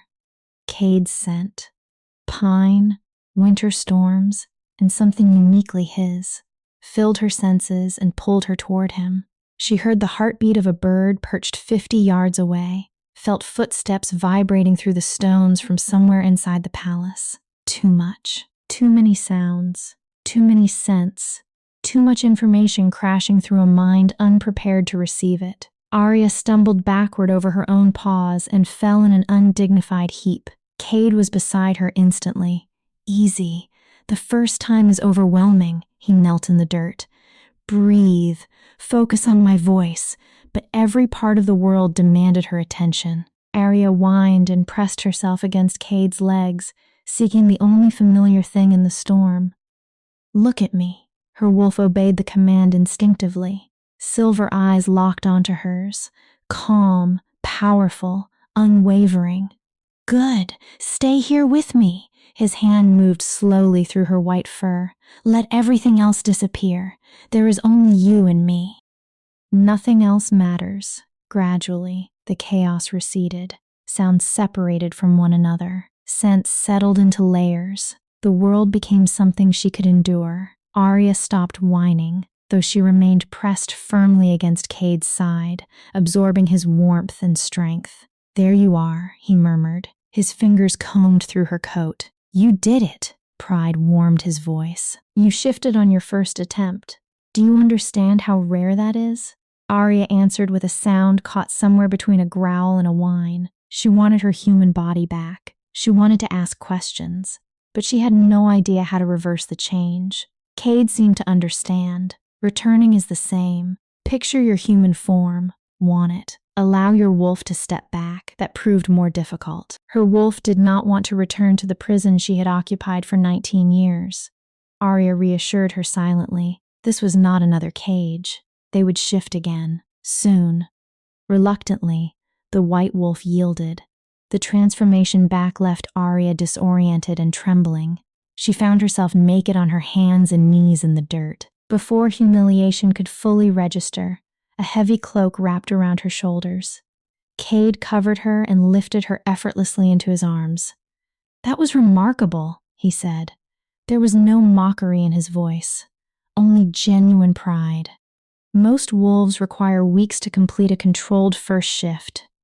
You accomplished it in less than an hour. I feel as though a herd of horses ran over me, Arya mumbled against his chest. That is normal. The first transformation consumes tremendous energy. He carried her toward the palace. We are finished for today. You need food and rest. But you said we were training. We did train. His arms tightened around her. You achieved more this morning than I expected from an entire week. He looked down at her. Do not diminish what you have done, Arya. You were extraordinary. Warmth spread through her chest. Extraordinary. No one had ever used that word for her. Back in her chambers, Sarah waited with clean clothing and hot food. Cade lowered Arya carefully to her feet. Only then did she realize she still wore nothing beneath his cloak. Sarah will help you bathe and eat, he said. Rest for the remainder of the day. Tomorrow we work on controlling the shift. He began counting off the next lessons on his fingers. Later this week, reading, writing, mathematics, history, pack law, and diplomatic protocol. Arya stared at him. That is a great deal. It is. Cade's expression softened. But you are stronger than you believe. He moved toward the door, then stopped. Arya, she looked up. I am proud of you, her breath caught. I know this morning frightened you, but you faced it anyway. That is courage. He left before she could answer. Arya remained in the center of the room, clutching his cloak around herself while her heart behaved in ways she did not understand. Well, Sarah said with a knowing smile, I would say that went better than expected. She took Arya gently by the arm. Come, let us clean you before the entire palace smells of dirt and wolf. As hot water soothed the ache in her muscles, Arya returned again and again to the moment of transformation. Her wolf had finally been free. Cade's hand had moved through her fur. Pride had filled his voice when he called her extraordinary. Perhaps she could do this. Perhaps she could learn to become the queen he believed she might be. Perhaps one day she could even believe she deserved that future. But one question remained above all others. What did the oracle marks truly mean? Why did Arya feel they belonged to something far greater than a simple mate bond? Something was coming. She felt it in her bones, in the new connection to her wolf, and in the divine power humming faintly beneath her skin. Something that would change everything. Chapter 6. Shadows of the Past. The next 3 days dissolved into exhaustion and discovery. Before sunrise each morning, Arya met Cade in the training yard. They practiced the shift again and again, calling her wolf forward, holding the form longer, returning to her human body without panic, and learning to communicate with the white wolf as naturally as breathing. By the 3rd day, Arya could transform in fewer than 10 seconds. She could remain in wolf form for nearly an hour before fatigue forced her back. Her afternoons belonged to Professor Aldrich, an elderly Lycan whose patience seemed limitless. In the palace library, he expanded the few letters and words Arya had gathered over the years into real reading. He introduced mathematics that made her head ache and guided her through the tangled history of the Lycan Kingdom. In the evenings, Sarah taught her court etiquette. Arya learned which fork belonged to which course, how deeply to curtsy before a foreign ruler, how to address nobles without lowering herself, and how to participate in a conversation that revealed almost nothing while appearing to say a great deal. The lessons overwhelmed her. They exhausted her, and to her surprise, they fulfilled something inside her that Shadow Moon had never allowed to grow. On the 4th morning, everything changed. Arya entered the training yard and found Cade waiting with 3 other Lycans, 2 males and 1 female. Their combined power struck her instincts so hard that her wolf immediately urged submission. "Good morning," Cade said. His expression gave nothing away. "I want you to meet my inner circle. These are the wolves I trust above all others in this kingdom." The tallest male stepped forward first. He was a mountain of muscle, with dark skin and warm brown eyes that contrasted sharply with his intimidating size. "Darius," he said. Head of the king's guard, he bowed. "It is an honor to meet our future queen." "The honor is mine," Sarah's lessons answered through Arya before nervousness could steal the proper words. The second male was leaner, with auburn hair and sharp green eyes that examined her with unsettling focus. Rowan. Intelligence and security. His bow was brief. "Welcome to the palace, Lady Arya." The woman stepped forward last. She was the most striking of the 3. Midnight black hair fell in waves beyond her shoulders.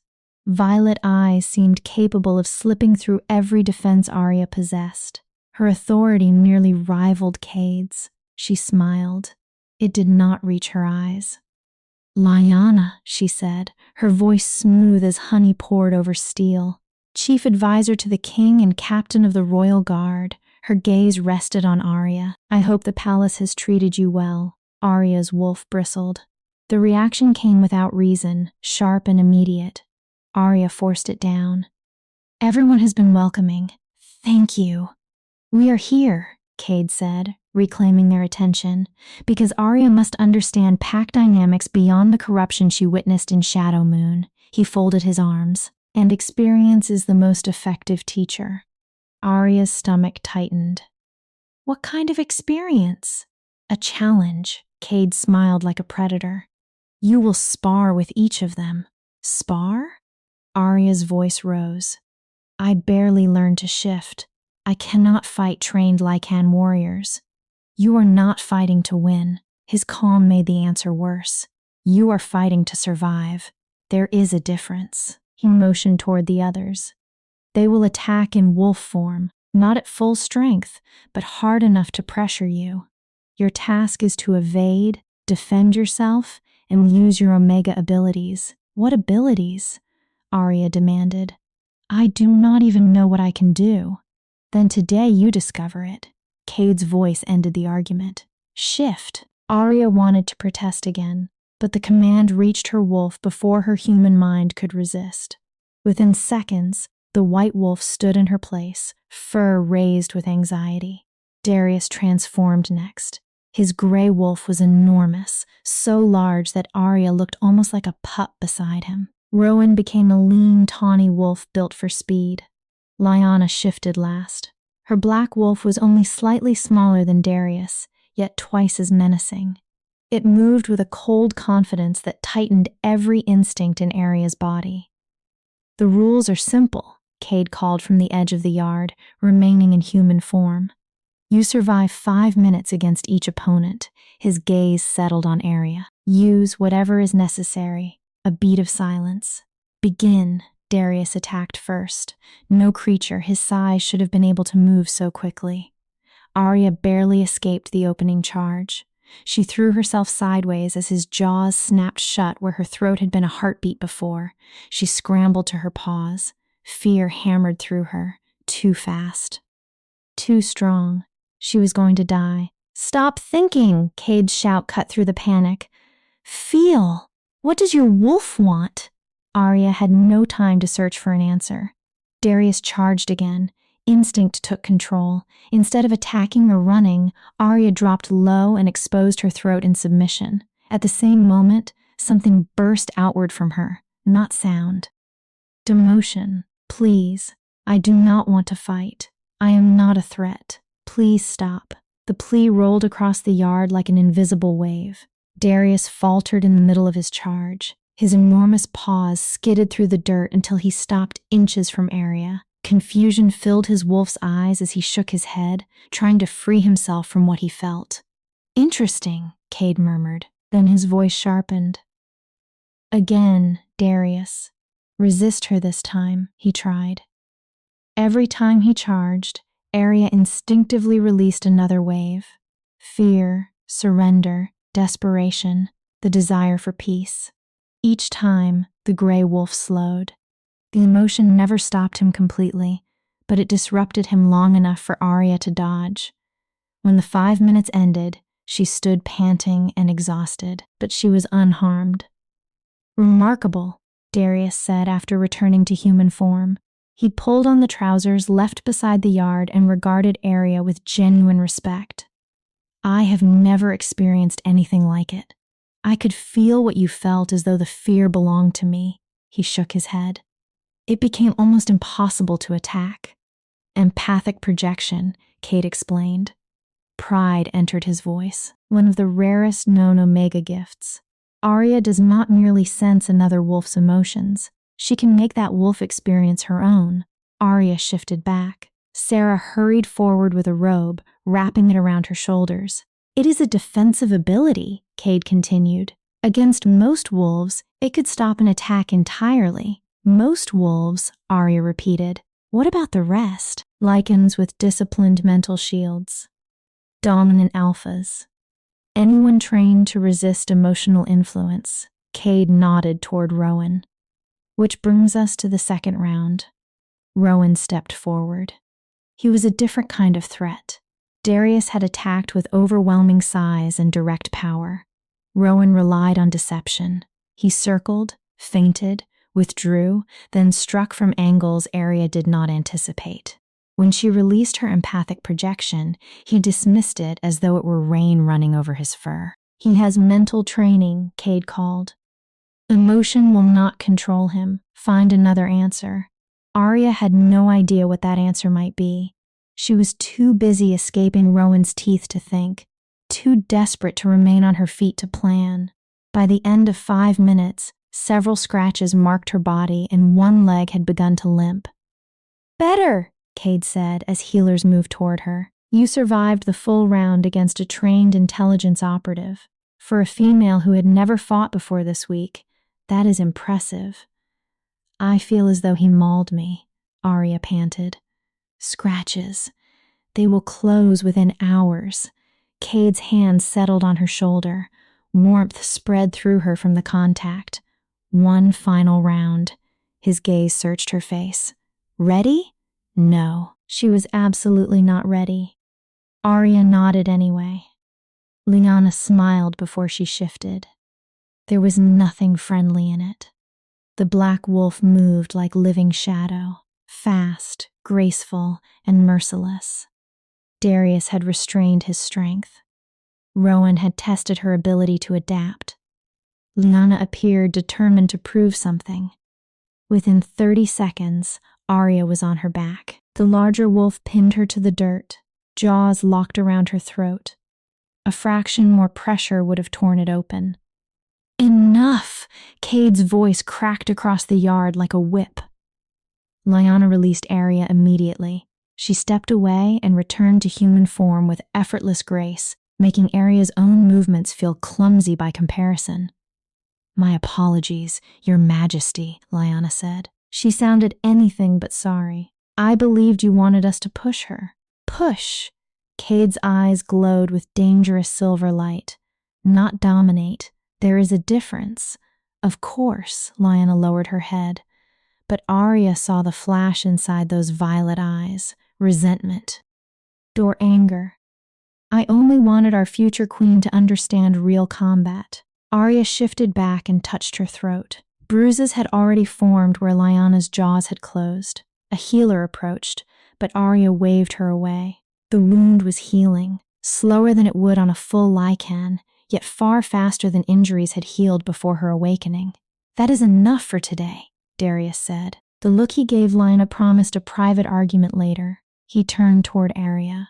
Lady Arya, you performed well, better than most wolves would in your position. He is right, Rowan added.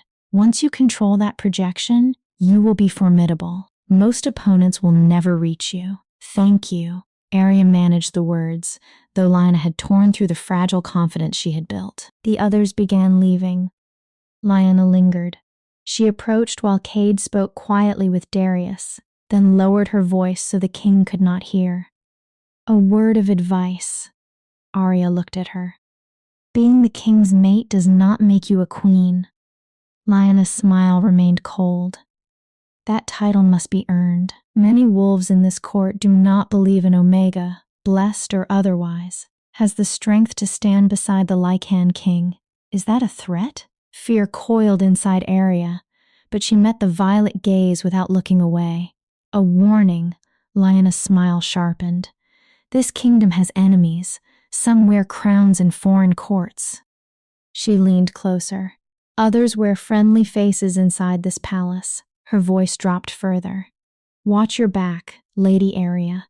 Not everyone celebrates your sudden rise. She walked away before Arya could answer. Ice remained in Arya's veins. What did she say? Cade appeared beside her, his expression dark. Nothing important. Arya lied because she did not want to create conflict after only 4 days in the palace.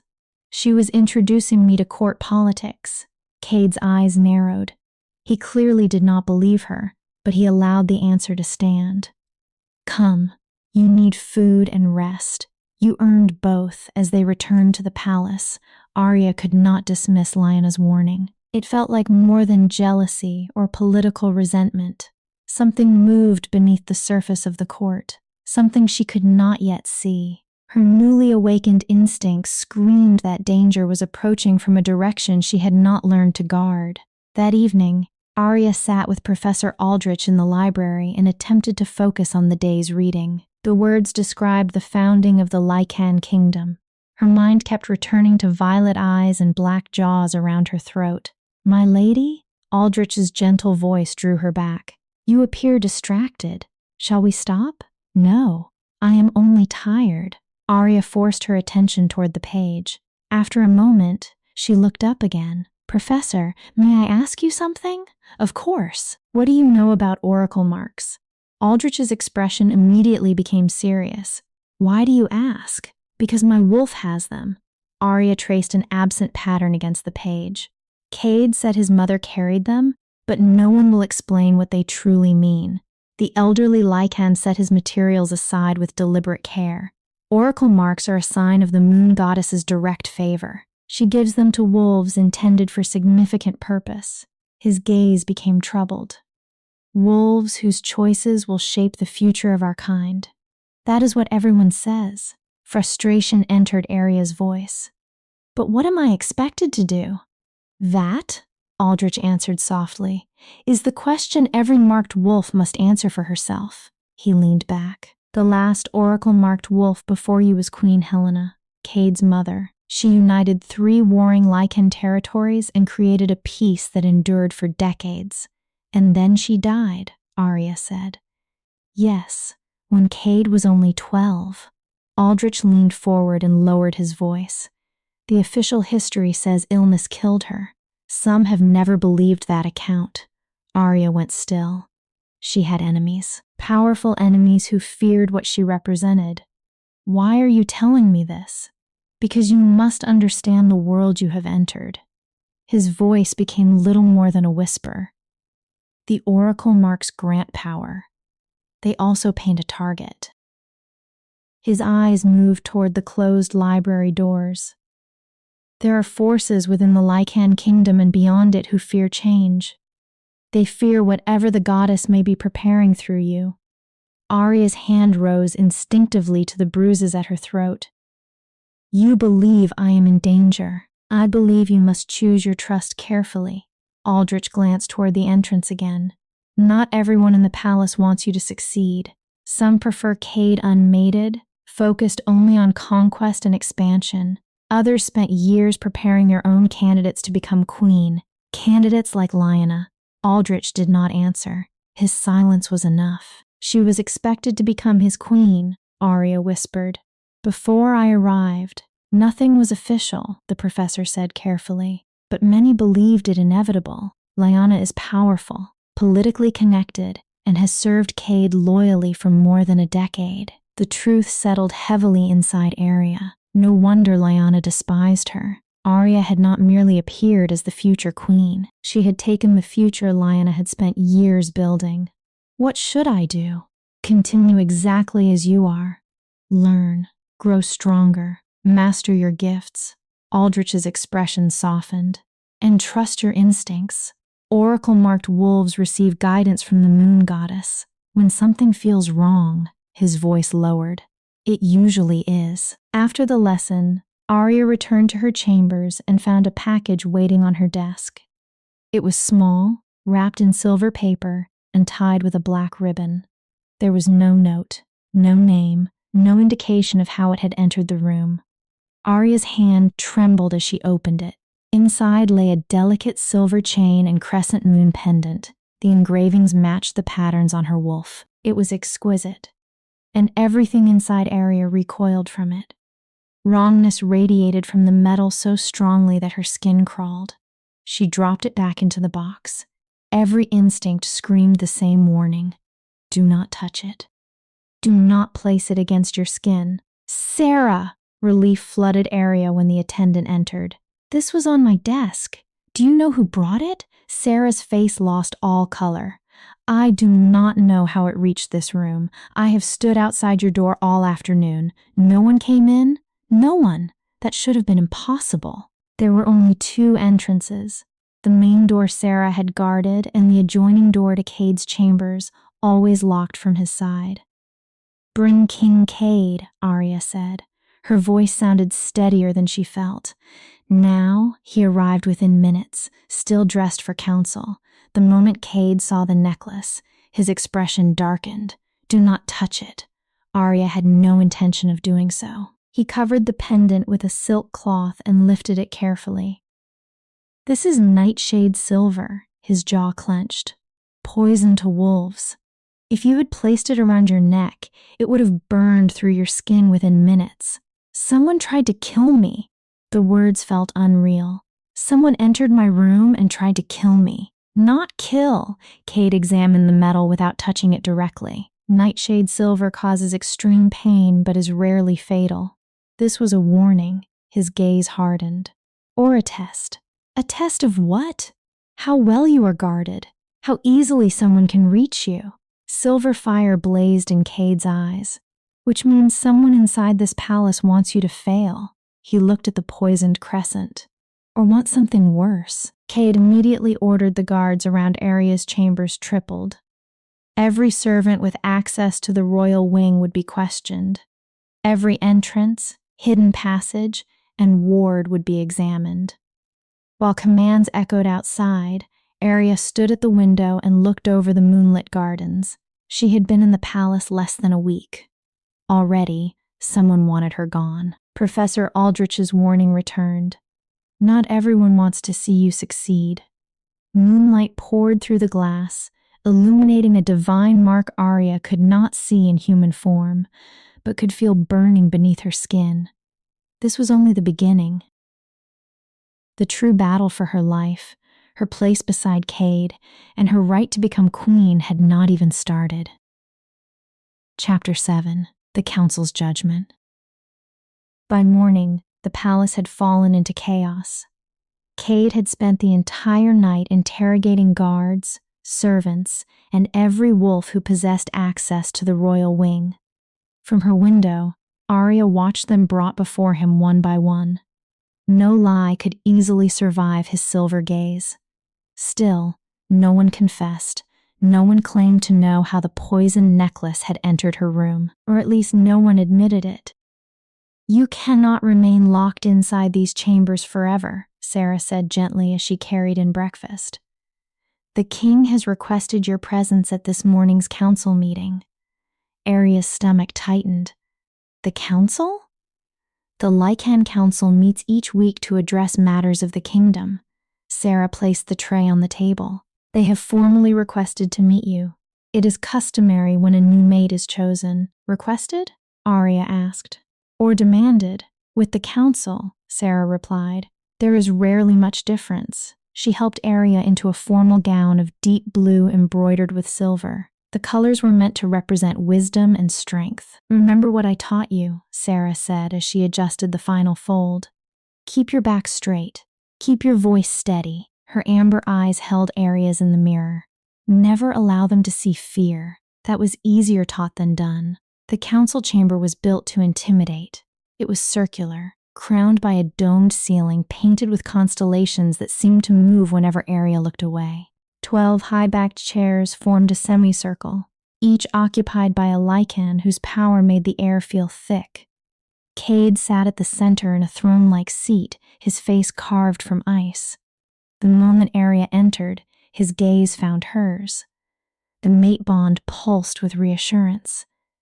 "Counselors," Cade announced, his voice carrying across the room, "I present Lady Arya Winters, my mate and your future queen." The title landed among them like a challenge.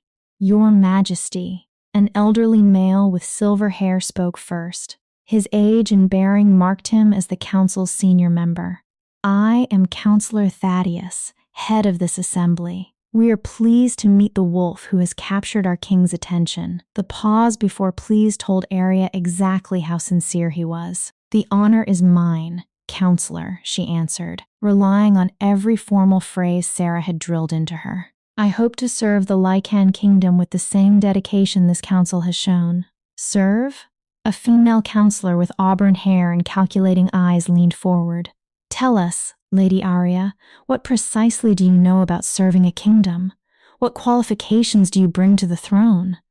"Counselor Vivian raises a reasonable concern," another male added. "You come from a minor pack with no political standing. You possess no formal education, no training in governance, and by all available accounts, you were a servant less than 1 week ago." Arya's hands curled at her sides. She kept her voice level. "I am learning. King Cade has provided tutors." "Tutors can teach knowledge," Vivian interrupted. "They cannot teach bloodline." Her gaze sharpened. "You are an Omega, Lady Arya, the lowest rank. Your nature demands submission. How can such a wolf command the respect of an entire kingdom?" "That is enough." Cade's voice turned to lethal silk. "You will address my mate with respect, Counselor Vivian, or you will no longer sit on this council. Your Majesty, No disrespect is intended. Thaddeus raised a calming hand. But the council has legitimate concerns regarding the suitability of this match. The moon goddess declared the match, Cade answered coldly. Do you question her judgment? Never. Thaddeus chose his words carefully.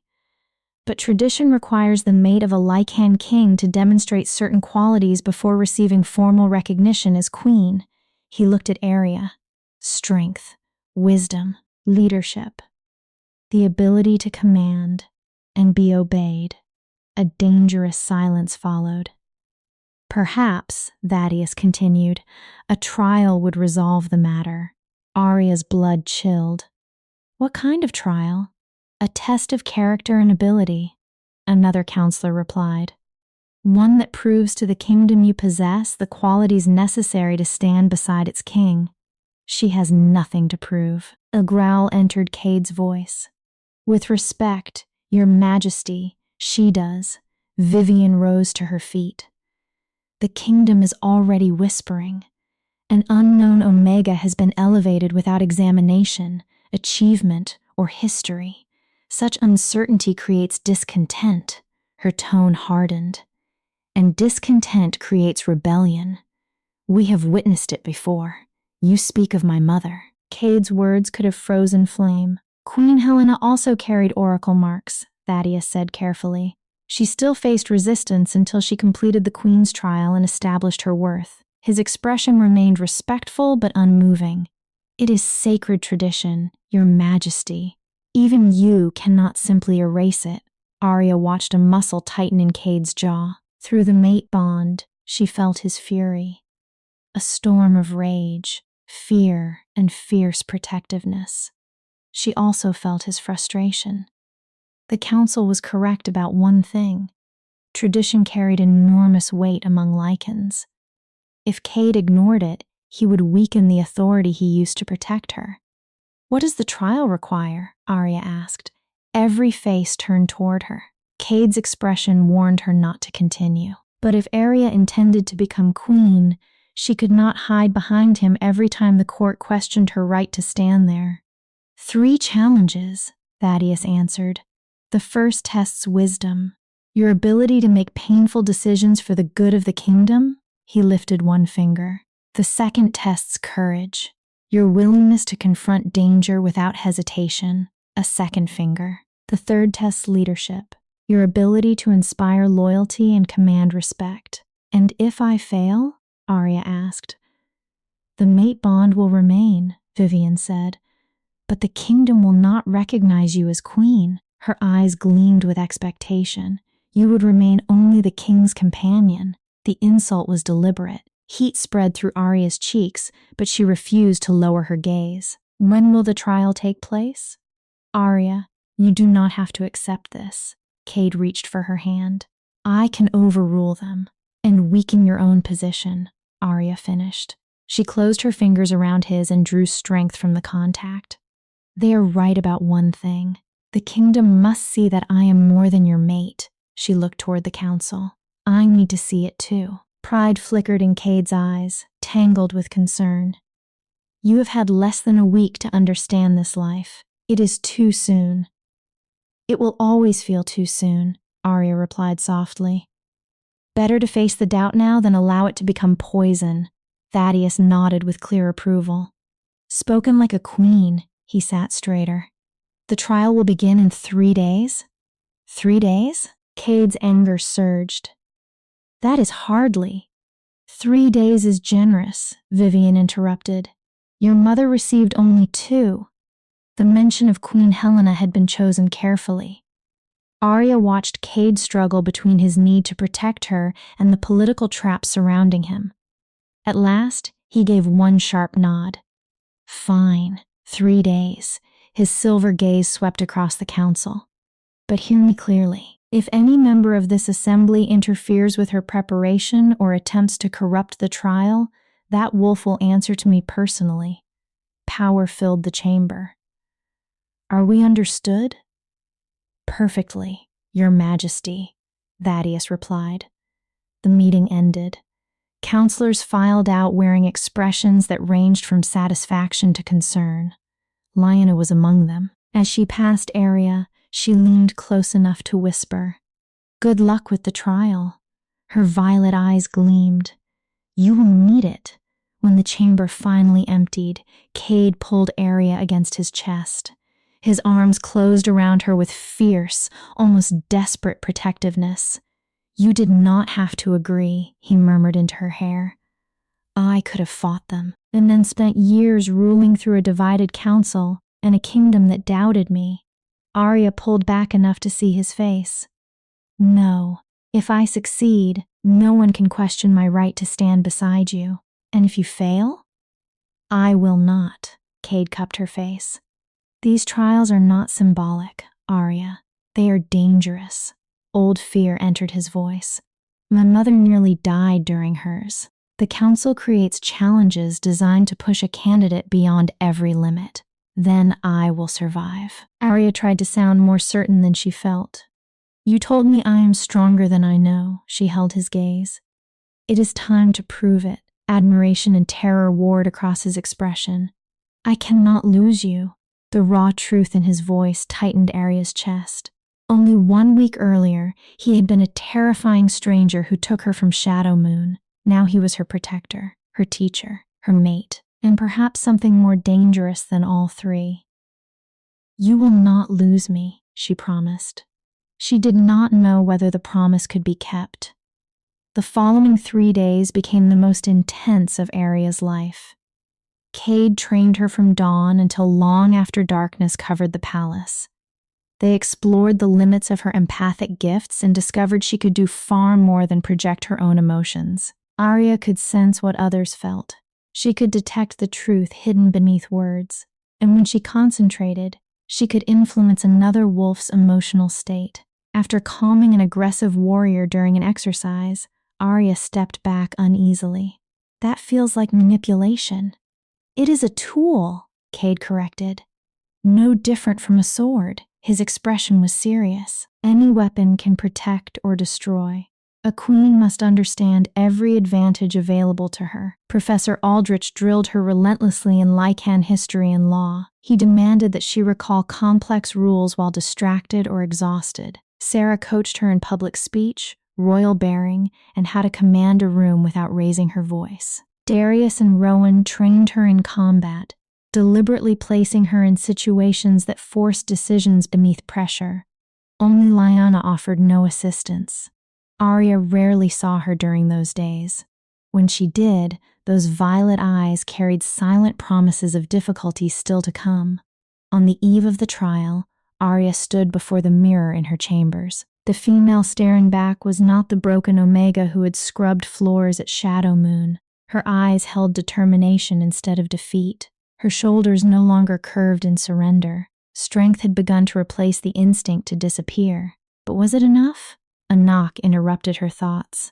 "Come in." Cade entered, carrying a package wrapped in midnight blue cloth. "I have something for you." He unfolded the fabric. A dagger lay inside. Its silver blade bore the same ancient runes that marked Cade's body. The leather-wrapped handle looked perfectly balanced for Arya's hand. "Every Lycan queen carries a ceremonial blade," Cade explained. He placed it in her palms. "This belonged to my mother." Arya's fingers closed around the weapon. Its weight carried history, expectation, and a legacy she did not feel prepared to touch. "Cade, I cannot take this." Her voice weakened. "It should belong to someone who..." "Who what?" He covered her hand with his. "Who deserves it more than my mate?" His gaze held hers. "You deserve this, Arya. You deserve everything I can give you." Regret softened his voice. "I only wish I could give you an easier path." "If the path were easy, proving myself would mean nothing." Arya met his eyes. "Thank you. For the dagger, for believing in me," she swallowed. "For all of it. I should be thanking you." His thumb moved across her knuckles. "You could have refused. You could have remained behind me while the council whispered." His attention deepened. "Instead, you are facing them while terrified." "How do you know I am terrified?" I feel it through the bond. One corner of his mouth moved without humor, and only a fool would not be afraid. He pulled her closer until his forehead rested against hers. You are acting anyway, his voice lowered. That is courage, Arya, not the absence of fear. The decision to move while fear begs you to stop. They remained together for a long moment, drawing strength from the contact. When Cade stepped away, his expression had changed. There is something you need to understand about the trial, Arya waited. The council will use your past against you, Shadow Moon, your years as an Omega, every humiliation you endured. His jaw tightened. They will try to break you emotionally. They will make you doubt what you have become. Let them try. Arya tightened her grip on the dagger. I survived 19 years of that life. I can survive 3 challenges. Pride blazed in Cade's eyes. That is my queen.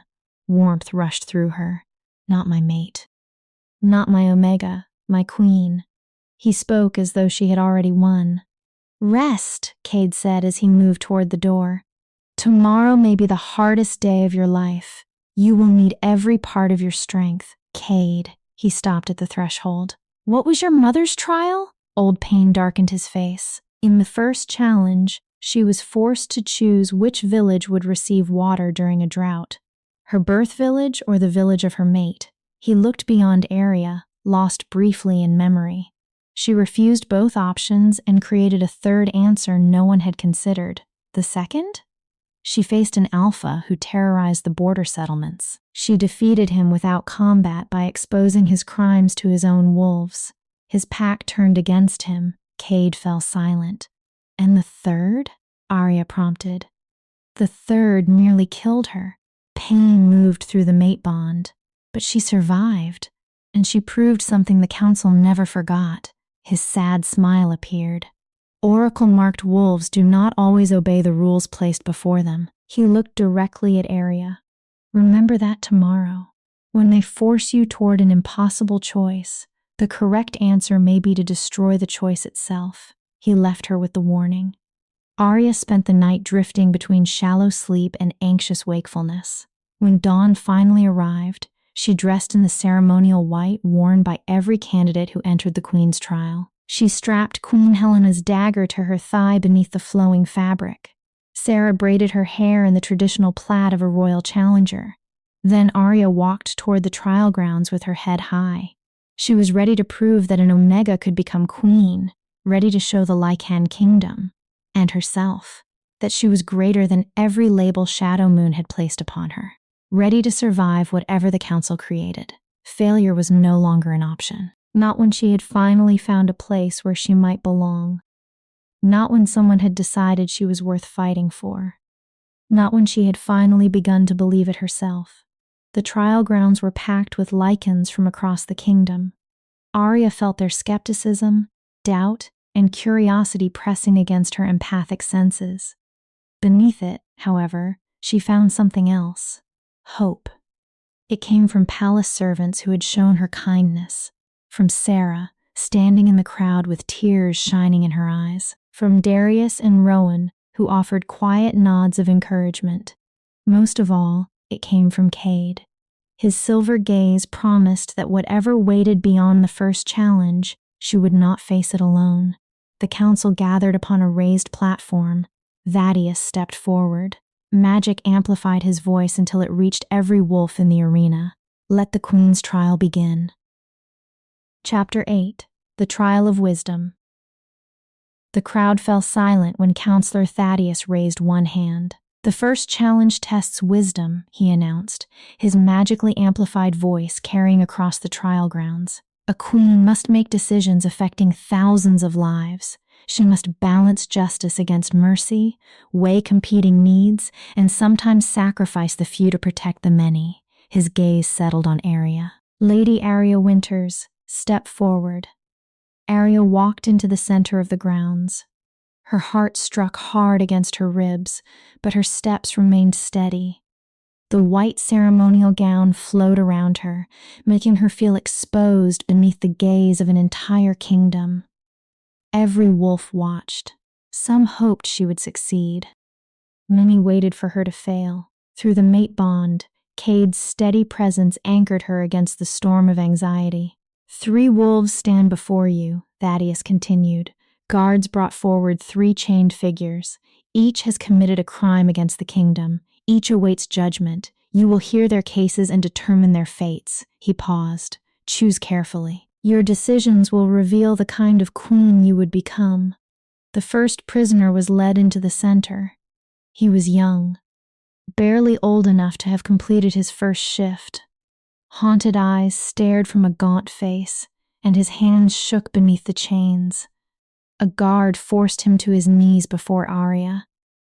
"This is Finn," Counselor Vivian announced coldly. 3 days ago, he stole food from the royal storehouse. Her expression did not change. "The penalty for theft from the crown is execution."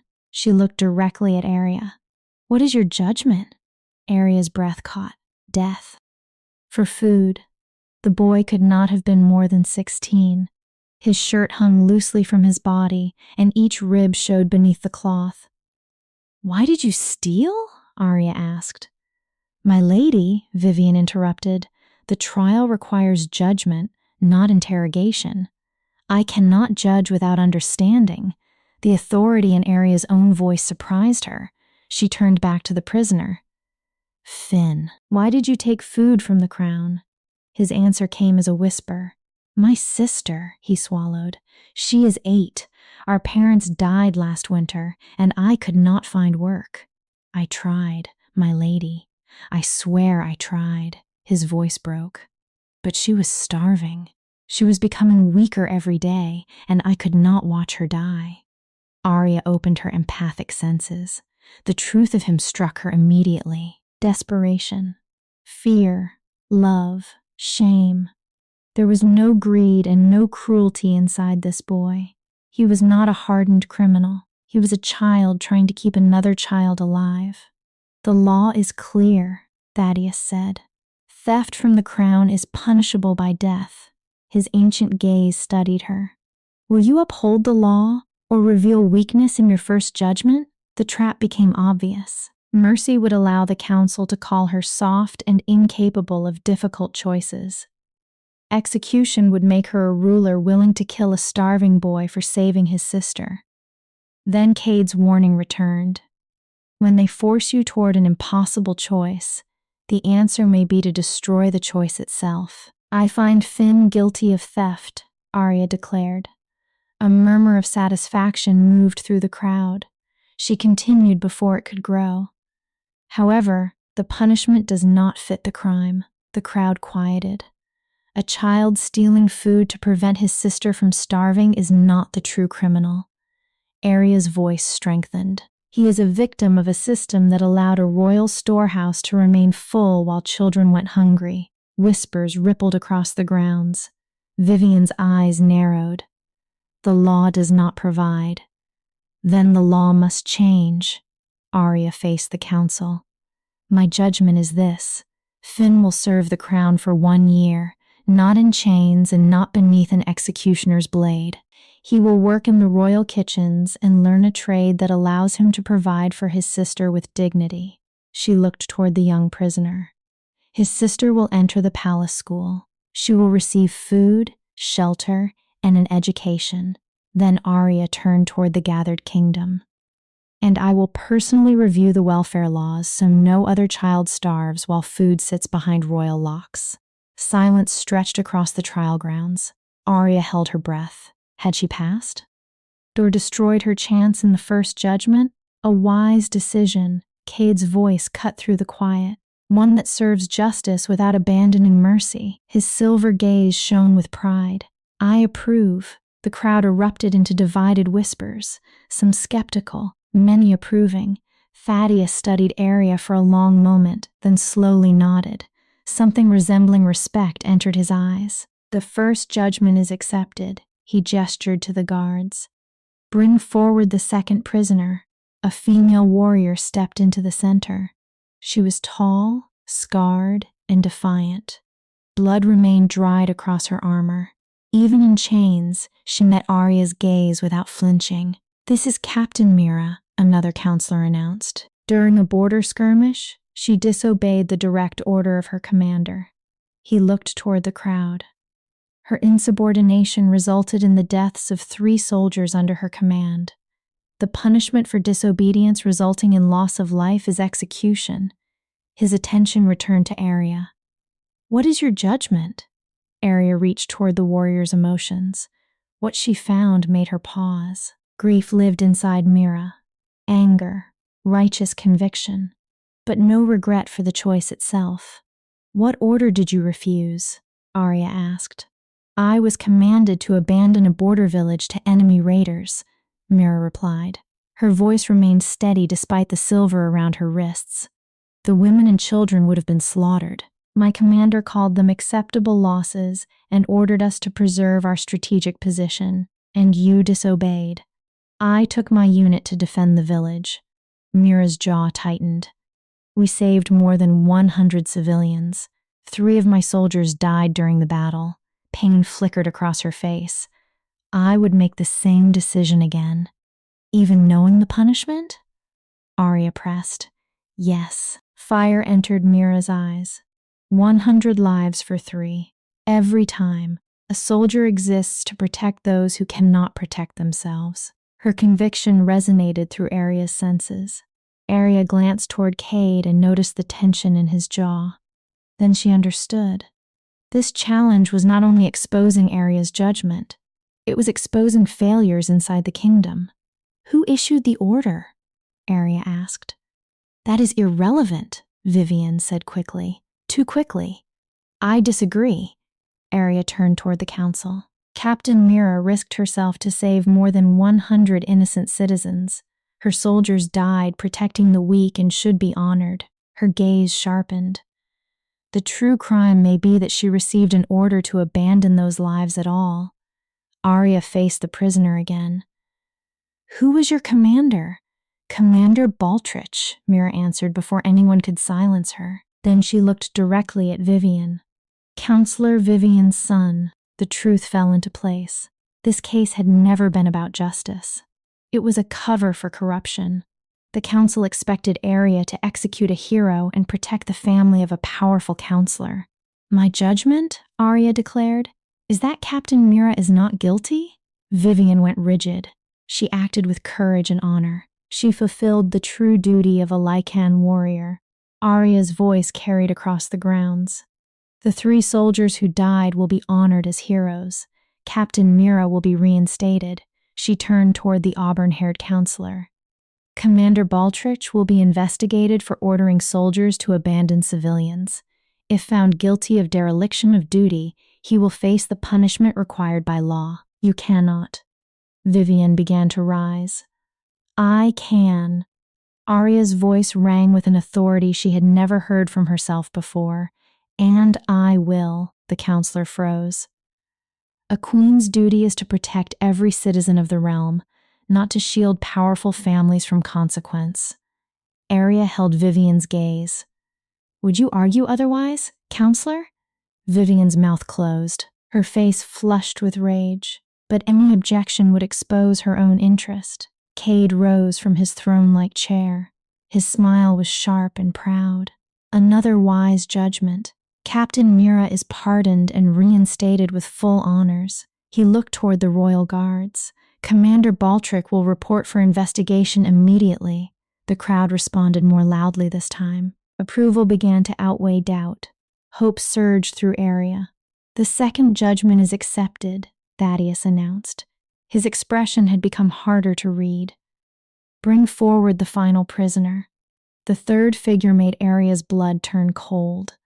Alpha Thorn of Shadow Moonpack was dragged into the center.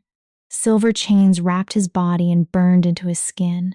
Rage and humiliation twisted his face. When his eyes found Arya, the hatred in them was almost physical. This is Thorn of Shadow Moon, Thaddeus said. Arya noticed the deliberate absence of his title. He stands accused of conspiracy against the crown. Evidence suggests he arranged an attempt upon your life, Lady Arya, intending to blame rival packs and provoke war. The grounds fell utterly silent. The penalty for conspiracy against the crown is death by silver. Thaddeus studied her. What is your judgment? Arya's world shifted beneath her. The necklace. Nightshade silver. Had Thorn sent it? You worthless Omega, he spat. You believe you have the right to judge me? His lips pulled back from his teeth. You are nothing, less than nothing. I should have killed you years ago. Silence. Cade's command cracked across the arena. You will address your queen with respect, or I will remove your tongue. Queen? Thorn laughed bitterly. She is a servant dressed in borrowed silk. A wolfless nobody who stumbled into a fortunate mate bond. His gaze returned to Arya. When this kingdom sees what you truly are, they will tear you apart. Every word had been chosen to wound, to drag Arya back to the girl kneeling on stone. Her hands began to tremble. The old fear reached for her, whispering that Thorn still possessed the power to define her. Then the mate bond opened. Cade's absolute faith poured through it. From the crowd came the hope of wolves who wanted to believe an Omega could become something more. And from the oracle-marked wolf inside Arya came certainty. She stood exactly where she was meant to stand. You are right about one thing, Arya said quietly. The crowd leaned into the silence to hear her. I was a servant. I was wolfless. I believed I was nobody. She took one step toward him. You made certain of that, didn't you, Thorn? His face tightened. For 19 years, you humiliated me, starved me, beat me down until I believed I deserved nothing. Her gaze did not leave his. Why? Because you were worthless, he sneered. No. Arya opened her empathic senses and reached into the storm beneath his anger. There it was, buried beneath years of cruelty. Fear. You were afraid of me, Thorn jerked against the chains. Even before my wolf awakened, you sensed something inside me that threatened you. Arya's voice grew stronger. That is why you suppressed her. That is why you treated me worse than any Omega in Shadow Moon's history. Lies. My abilities are already manifesting. Arya turned so the entire crowd could hear. I can feel the terror beneath his rage. He knew that if my wolf emerged, if I understood what I was, I would expose everything he had hidden. She faced him again. The corruption, the abuse, the violations of pack law buried for years. Proof, Vivian demanded, though unease had entered her face. Do you possess proof? Arya turned toward Cade. When you questioned the palace servants about the poisoned necklace, did any have ties to Shadow Moon? 2, Cade answered. His voice carried over the crowd. Both received payments from an account traced directly to Thorn. Outrage exploded across the arena. He had conspired against the king's mate, treason of the highest order. My judgment, Arya said, cutting through the noise. Is that Thorn is guilty? The crowd quieted. But death would be too quick. Thorn stared at her. Too merciful. Arya met his hatred without flinching. He will be stripped of title and rank. He will spend the remainder of his life in the labor camps, performing the same servant duties he forced upon me and countless others. Her voice remained calm. Let him learn what powerlessness feels like. Let him understand the suffering he created. You cannot do this, Thorn lunged, but the guards dragged him back.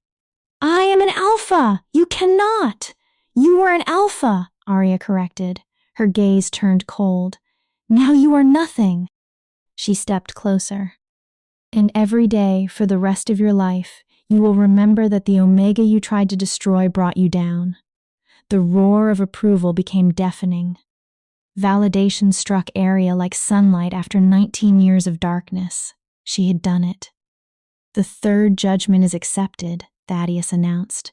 This time, unmistakable respect entered his voice. Lady Arya has completed the trial of wisdom. She balanced justice with mercy, looked beyond appearances to uncover truth, and made difficult decisions without hesitation. Cade descended from the platform and crossed directly to her. His hands framed her face with gentleness, while fierce pride burned in his eyes. You were magnificent, he whispered for her alone. My mother would have been proud of you. Tears burned behind Arya's eyes. She had completed the first trial her own way, not by obeying the path offered to her, but by creating another. One finished, she whispered. Two remain, Cade agreed. His gaze held hers. But after today, the kingdom has seen what I knew from the moment I found you. His voice softened. You are not merely my mate, Arya. You will become the greatest queen the Lycan kingdom has ever known. As the crowd celebrated and guards dragged Thorn away, his threats faded into meaningless noise. Something shifted inside Arya. She was no longer the broken Omega of Shadow Moon. She was Arya Winters, maid of the Lycan King, bearer of oracle marks, and future queen. And she was only beginning. Across the grounds, Lyanna watched her with violet eyes cold with calculation. The trial of wisdom was complete. Tomorrow would bring the trial of courage. And Arya knew wisdom alone would not keep her alive through what waited next. Chapter 9. The Trial of Courage. Daria spent the night unable to sleep. The trial of wisdom had exhausted her emotionally rather than physically, and her mind refused to become quiet. Whenever she closed her eyes, she saw Thorn's hatred, heard the crowd's roar, felt again the terrible weight of deciding what should happen to another life. She had passed the first challenge, but had every decision truly been right? You were thinking too much again. Cade's voice came from the doorway connecting their chambers. Moonlight outlined his bare chest and the loose sleep trousers resting low on his hips. Concern had replaced the usual hardness in his face. I can feel your anxiety through the bond. He remained at the threshold. May I come in? Arya nodded. Cade crossed the room and sat on the edge of her bed. The mate bond immediately settled, humming with quiet contentment at his nearness. I keep wondering whether I chose correctly, Arya admitted. What if Finn cannot adapt to palace life? What if the investigation into Captain Mira's commander creates division in the military? Her thoughts accelerated. What if? What if you made the best decisions possible with the truth available to you? Cade interrupted gently. That is all any ruler can do, Arya. If you dissect every judgment forever, you will lose your mind. Is that what happened to your mother? The question escaped before she could stop it. Did the weight of ruling break her? Old pain darkened Cade's expression. No, his voice became quiet. What broke my mother was betrayal. Arya went still. She made enemies because she was a good queen. She defended the powerless. She challenged corrupt traditions. She refused to allow the council to bend her into submission. Cade lifted one hand and tucked a loose strand of hair behind Arya's ear. She was murdered. The words struck Arya like a blow. The story of illness was a lie designed to hide the truth. I have spent 20 years searching for the wolf who ordered her death. Does the council know? Some suspect. Others may have participated. His jaw tightened. That is why they test you so aggressively. They want to know whether you will become another Queen Helena, a ruler who threatens their control, or someone they can command. I will not be controlled. The answer came without hesitation. Never again. I know. Cade's thumb brushed her cheek. That is what frightens them. His gaze softened. And what makes you suited to become queen? You have lived without power. You understand what helpless wolves endure in a way no noble-born Luna ever could. His hand covered hers. That is your strength, Arya. Do not allow anyone to turn it into shame. They sat in silence for a moment. Then Cade's expression grew serious. Tomorrow will be different. The trial of courage tests physical bravery and your willingness to place yourself in danger for the kingdom. He paused. Traditionally, it is the most dangerous challenge. What happened during your mother's trial of courage? She was sent into the Deadlands, where rogue packs and dark magic had overrun the territory. Her task was to recover an artifact stolen from the crown. A sad smile touched his lips. She returned with the artifact, 3 new scars, and an entire pack of reformed rogues who swore loyalty to her. She turned her enemies into allies. That was her gift. I do not have that gift, Arya said. I can barely guide my own wolf. I cannot make others follow me. You influenced an entire arena today. Cade intertwined his fingers with hers. You made them look beyond your rank and see your character. His voice deepened. Trust yourself. Your instincts kept you alive for 19 years in a pack determined to break you. He squeezed her hand. Trust them now. Cade remained until Arya finally slept. His presence stood between her and every nightmare waiting beneath consciousness. Dawn arrived too quickly. Sarah dressed Arya in flexible leather armor reinforced over the vital areas. Queen Helena's ceremonial dagger rested against her thigh, its weight offering unexpected comfort. Her hair was braided in the style of a warrior, pulled safely away from her face. In the mirror, Arya looked prepared for battle. Inside, she felt like prey walking willingly into a trap. The trial grounds had transformed overnight. Where open space had stood the previous day, an enormous stone labyrinth now waited. Darkness filled its entrance. Ancient magic pulsed through the walls strongly enough to crawl over Arya's skin and make her wolf whimper. The Phantom Maze, Cade explained as they approached. It was created centuries ago to train the kingdom's most elite warriors. His gaze remained on the black entrance. It reaches into the mind, finds a wolf's deepest fears, and gives those fears physical form. So I will fight my own nightmares. Arya's voice sounded calmer than she felt. In a manner of speaking, the maze also tests endurance, combat, and the ability to solve problems under pressure. Cade hesitated. Most candidates require 6 to 8 hours to complete it. And your mother? 12, his face tightened. She nearly died 3 times. Very encouraging, Arya muttered. The crowd was even larger than before. News of the Omega, who had defied the council's expectations, had spread across the kingdom. Wolves had traveled from distant territories to watch her continue. Their emotions pressed against her senses. Hope, skepticism, fascination, and in some hearts, open hostility. Thaddeus stood before the maze with a grave expression. Lady Arya Winters, the trial of courage tests your willingness to face danger without retreat. It asks whether you will defend this kingdom at risk to yourself and overcome terror through action rather than words. I understand. Arya surprised herself with the steadiness of her answer. The rules are simple. Enter the maze. Reach its center. Claim the crown of stars. Thaddeus looked toward the darkness. Then return alive. A murmur passed through the crowd. You may use any ability or skill you possess. You may receive no assistance from outside the labyrinth. His eyes returned to her. Do you accept? I accept. Then let the trial of courage begin. The entrance yawned before Arya like the mouth of a creature waiting to swallow her. Cade placed one hand on her shoulder. The warmth grounded her for the final time. Remember, he murmured, fear is information. It reveals where danger waits. His fingers tightened gently. Do not allow it to freeze you. Use it. Arya nodded. Then she stepped into the dark. Cold enveloped her immediately. The stone walls pulsed with sickening magic. The passage twisted ahead and disappeared around a bend. Arya's sharpened senses detected blood, decay, terror, and something darker beneath them all. Something wrong. Her first instinct was to transform and use her wolf's senses to navigate.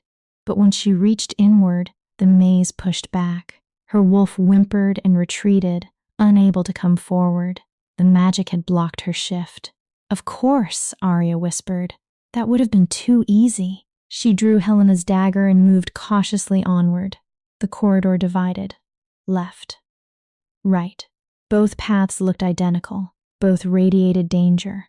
Arya closed her eyes and extended her empathic senses. The left passage carried crushing despair. The right burned with rage. Neither promised safety, but rage could be directed. Despair would drown her. Arya chose the right path. The corridor opened into a round chamber. Her blood turned cold. Saline Blackwater stood in the center. The she-wolf who had tormented Arya for years looked almost real. But red light glowed behind her eyes, and dark veins spread over her skin like cracks through porcelain. Well, well, the Phantom said. her voice echoing unnaturally. The pathetic little Omega, a cruel smile curved her lips. Did you truly believe you could escape me? Escape what you are? Arya's rational mind knew Selene was not real. Her body remembered anyway. Muscles tightened. Her heart accelerated. Old terror flooded back so violently that the dagger shook in her hand. You are not real. Does that matter? Selene laughed, and the sound resembled breaking glass. Real or not, I am the voice inside your mind telling you the truth. She stepped closer. You are worthless. You do not belong here. You will never be anything except the Omega who scrubbed our floors. The phantom lunged. Arya barely escaped. Claws passed inches from her throat. She rolled across the stones and rose in the defensive stance Darius had drilled into her. You cannot fight your own nature, Selene taunted as she circled. You can wear royal silk. You can train with the king. Her red eyes gleamed. But beneath it, you remain the broken girl who thanked me after I poured wine across the floor. Each sentence struck exactly where Arya was weakest. Doubt crept through her, slowing her movements and eating at her resolve. Then Cade's lesson returned. Sometimes the right answer is to break the rules entirely. You are right, Arya said. The phantom paused. Confusion crossed Selene's features. I was that wolf. Arya lowered the dagger slightly. I was broken. I did allow you to treat me like dirt. Her voice grew stronger. But surviving that wolf does not mean I must remain her forever. Arya reached inward, past terror and shame, toward the oracle-marked presence of her wolf. The maze prevented the transformation. It could not silence her gift. She released an emotional wave. Not submission, not fear, but acceptance. I was broken. I survived. I became stronger because I did. Phantom Selene shrieked. Her body dissolved into black smoke. A door opened on the opposite side of the chamber. Arya continued with new confidence. Now she understood the maze. It would give shape to every fear she carried. It would try to make her doubt the female she had become. But fear held power only while she fled from it. If she faced it, if she accepted the truth within it, it could no longer control her. The next chamber held a distorted version of Thorn. The chamber after that showed her mother, who had died when Arya was young, and left her alone among wolves who considered her a burden. Each phantom attacked with guilt, shame, and pain. Arya answered each the same way. She acknowledged what had happened. She refused to allow it to define what would happen next. Then she entered a room containing only a mirror. Arya approached carefully. Her reflection stared back. White wolf fur began spreading across the image, then turned gray, then black. Amber eyes burned red. The beautiful oracle marks twisted into dark patterns that looked diseased and wrong. This is what you will become, the reflection said in Arya's voice. Power will corrupt you. The marks will twist your mind. Its smile became cruel. You will become another monster who destroys everything she touches. This fear sank deeper than the others because a part of Arya believed it. She had watched power corrupt Thorn. She had seen counselors protect their families and manipulate the law. What if the oracle marks were not a blessing? What if they were a curse waiting for enough power to awaken? I might, Arya admitted. The reflection's smile widened. Power can corrupt. I have seen it. Then why continue? The image asked. Why risk becoming a monster? Because I know the alternative. Arya pressed one hand against the cold mirror. I lived without power for 19 years. Her gaze held her own distorted eyes. I would rather risk corruption while trying to help than guarantee my uselessness by remaining weak. She thought of the prisoners from the first trial. If I fail, I will fail while fighting for wolves like Finn, Captain Mira, and everyone crushed beneath rulers who never feared consequence. Noble words, the reflection whispered, but you do not believe them. I am learning to. Arya tightened her hand around the dagger. And for now, that is enough. The mirror shattered. Light waited beyond it, the center of the maze. Arya ran through the opening and entered a vast circular chamber lit by an opening high above. At its center floated a crown formed from crystallized starlight, the crown of stars. Arya reached toward it. The ground erupted. A massive creature dragged itself from the stone. Reptilian scales shimmered like oil across its body. Empty black voids filled its eye sockets, and rows of teeth lined its open mouth. The maze's final guardian, a fear demon. It did not speak. It attacked. Arya threw herself sideways. Her mind raced through every possibility. She could not shift. Her dagger would not penetrate those scales. Empathic influence could not control a magical construct. She was completely outmatched. The demon's tail struck her ribs. Arya flew across the chamber and hit the stone hard. Something cracked inside her side, and pain exploded through her body. She forced herself up, blood filling her mouth. The creature approached slowly, feeding upon her terror. And then Arya understood. The entire maze consumed fear. The demon was made from it.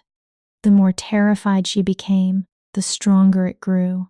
So Arya stopped running from fear. She did not deny it. She did not bury it. She felt every part of it, and chose to move anyway. Arya straightened despite the agony in her ribs. Then she walked toward the demon. It paused, confused.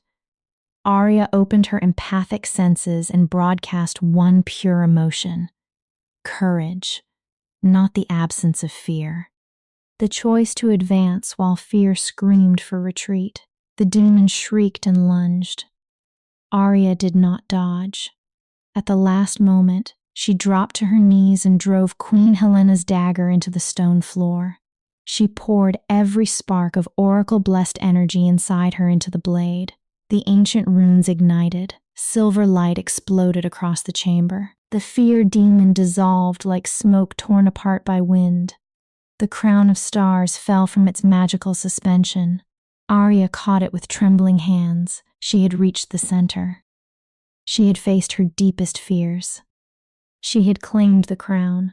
Now she only had to escape alive. The crown of stars pulsed warmly between Arya's hands, its radiance forcing the maze's darkness back. Relief lasted only a moment. The chamber began to shake. Stone groaned around her. The walls moved inward. The maze had not finished with her.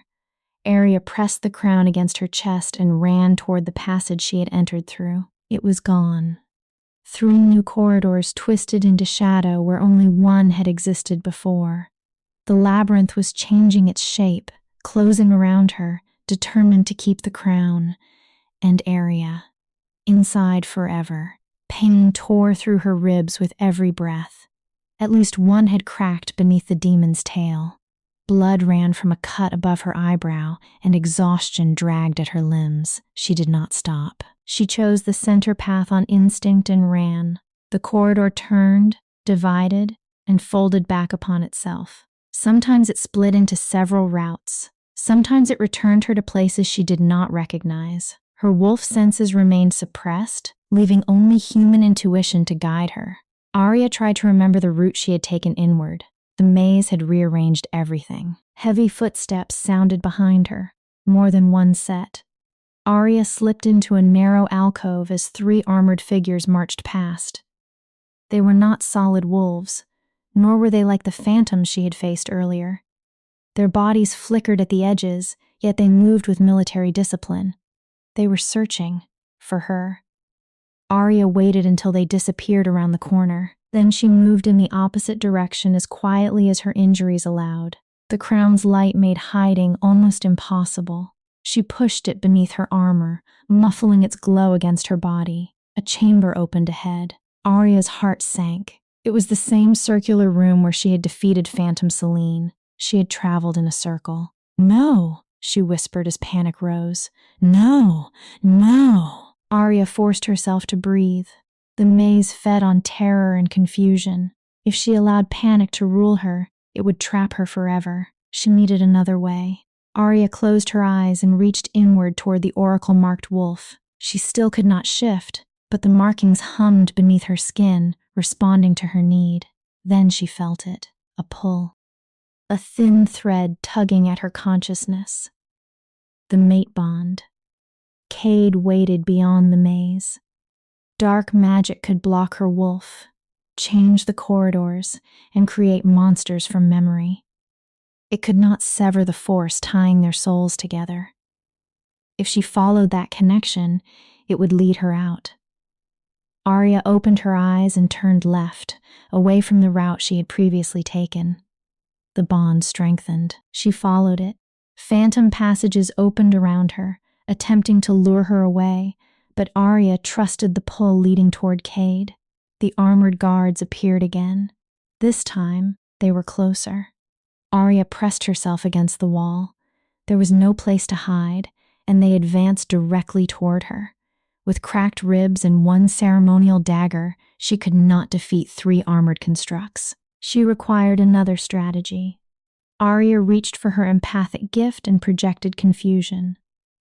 The emotion was more difficult to create than fear or submission. It required careful focus and energy she scarcely possessed. Slowly, the guards faltered. Their coordinated movements became erratic. They looked toward one another, uncertain of their direction and purpose. Then they passed Arya's position while arguing in distorted voices. She slipped behind them and continued toward the mate bond. The next chamber stopped her. This time, not because of a monster, because of a memory. The servants' quarters from Shadow Moon stood around her. Her narrow cot waited in the corner. The scratched stone floor she had scrubbed countless times lay beneath her feet. Even the scent remained. The harsh soap, damp fabric, and humiliation woven through 19 years of her existence. Someone stood at the center. Arya. Not a distorted reflection, not a demonic phantom. Herself as she had been only 2 weeks earlier. Thin, hollow-eyed, shoulders bent in permanent submission. The ghost of her past watched with haunted amber eyes. "You cannot outrun me," past Arya said softly.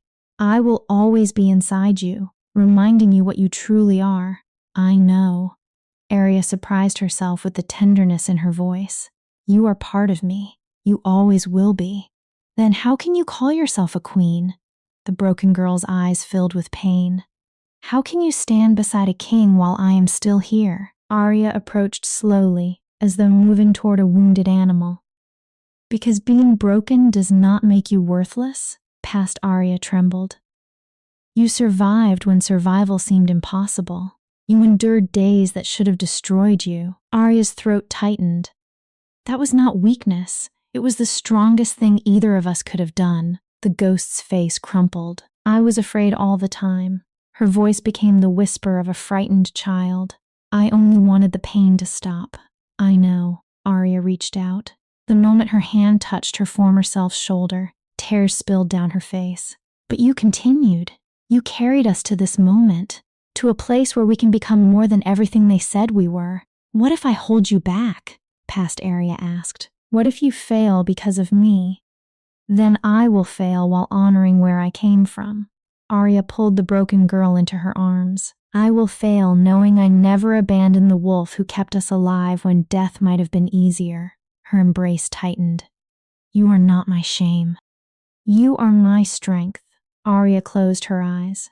"Thank you for surviving. Thank you for bringing us home." Past Arya dissolved into light. The warmth flowed into Arya's body and filled cracks she had carried for years. Her broken rib knitted together. Exhaustion eased. Power surged through the oracle marks beneath her skin. The maze had attempted to turn her history into a weapon. Instead, Arya reclaimed it. Her past was no longer the chain around her throat. It had become the foundation beneath her feet. A door ahead shimmered and turned transparent. Daylight waited beyond it. The exit. Arya ran. The final corridor launched one last attack. Walls closed inward. The ceiling descended. The floor became slick beneath her boots.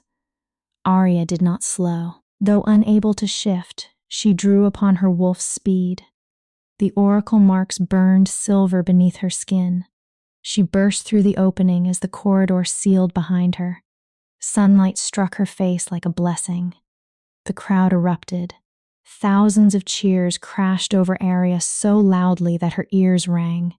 She stood covered in blood and dirt, gasping for air, the crown of stars clutched against her body. She had escaped.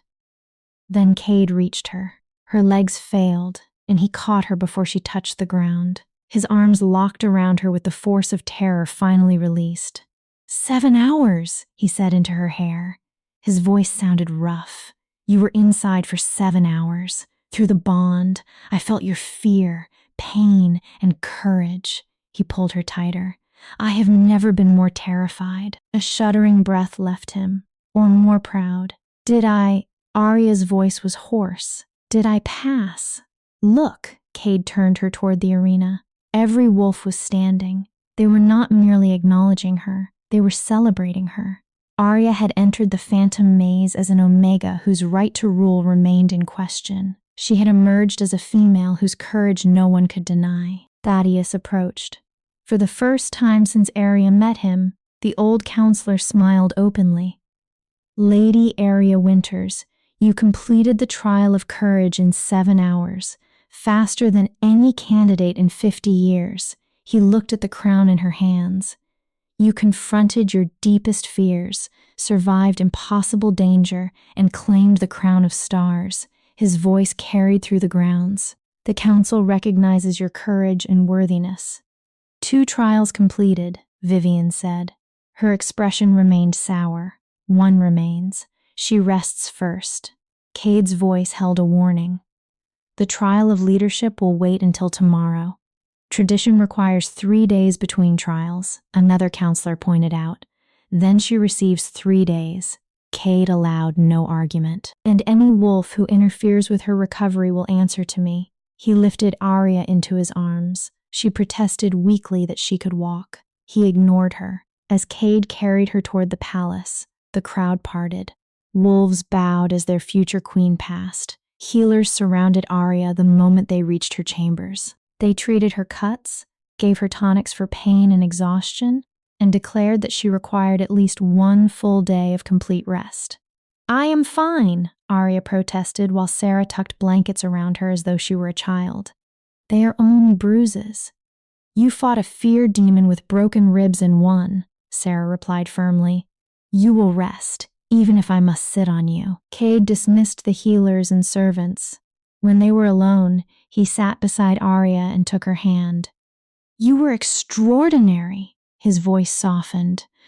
The way you faced every fear, the way you embraced your past rather than fleeing from it, cannot be taught. His thumb moved over her palm. That kind of wisdom comes only from surviving. I kept thinking about your mother, Arya murmured. The tonic pulled heavily at her eyelids. You said she turned enemies into allies. I could not make the maze my ally. A faint smile touched her lips. But I turned my past into strength. Is that close enough? It is better. Cade traced slow circles against her skin. My mother would have loved you. She often said the greatest queens were those who remembered how powerlessness felt. Tell me more about her before I sleep. So Cade did. He told Arya about Queen Helena's laugh and how she visited villages in disguise to discover what her people truly needed. He described the lullabies she sang when he was a child and how she trained beside warriors each morning despite the council's objections. Then he told Arya about the last day he saw his mother alive. She held me tightly, Cade said.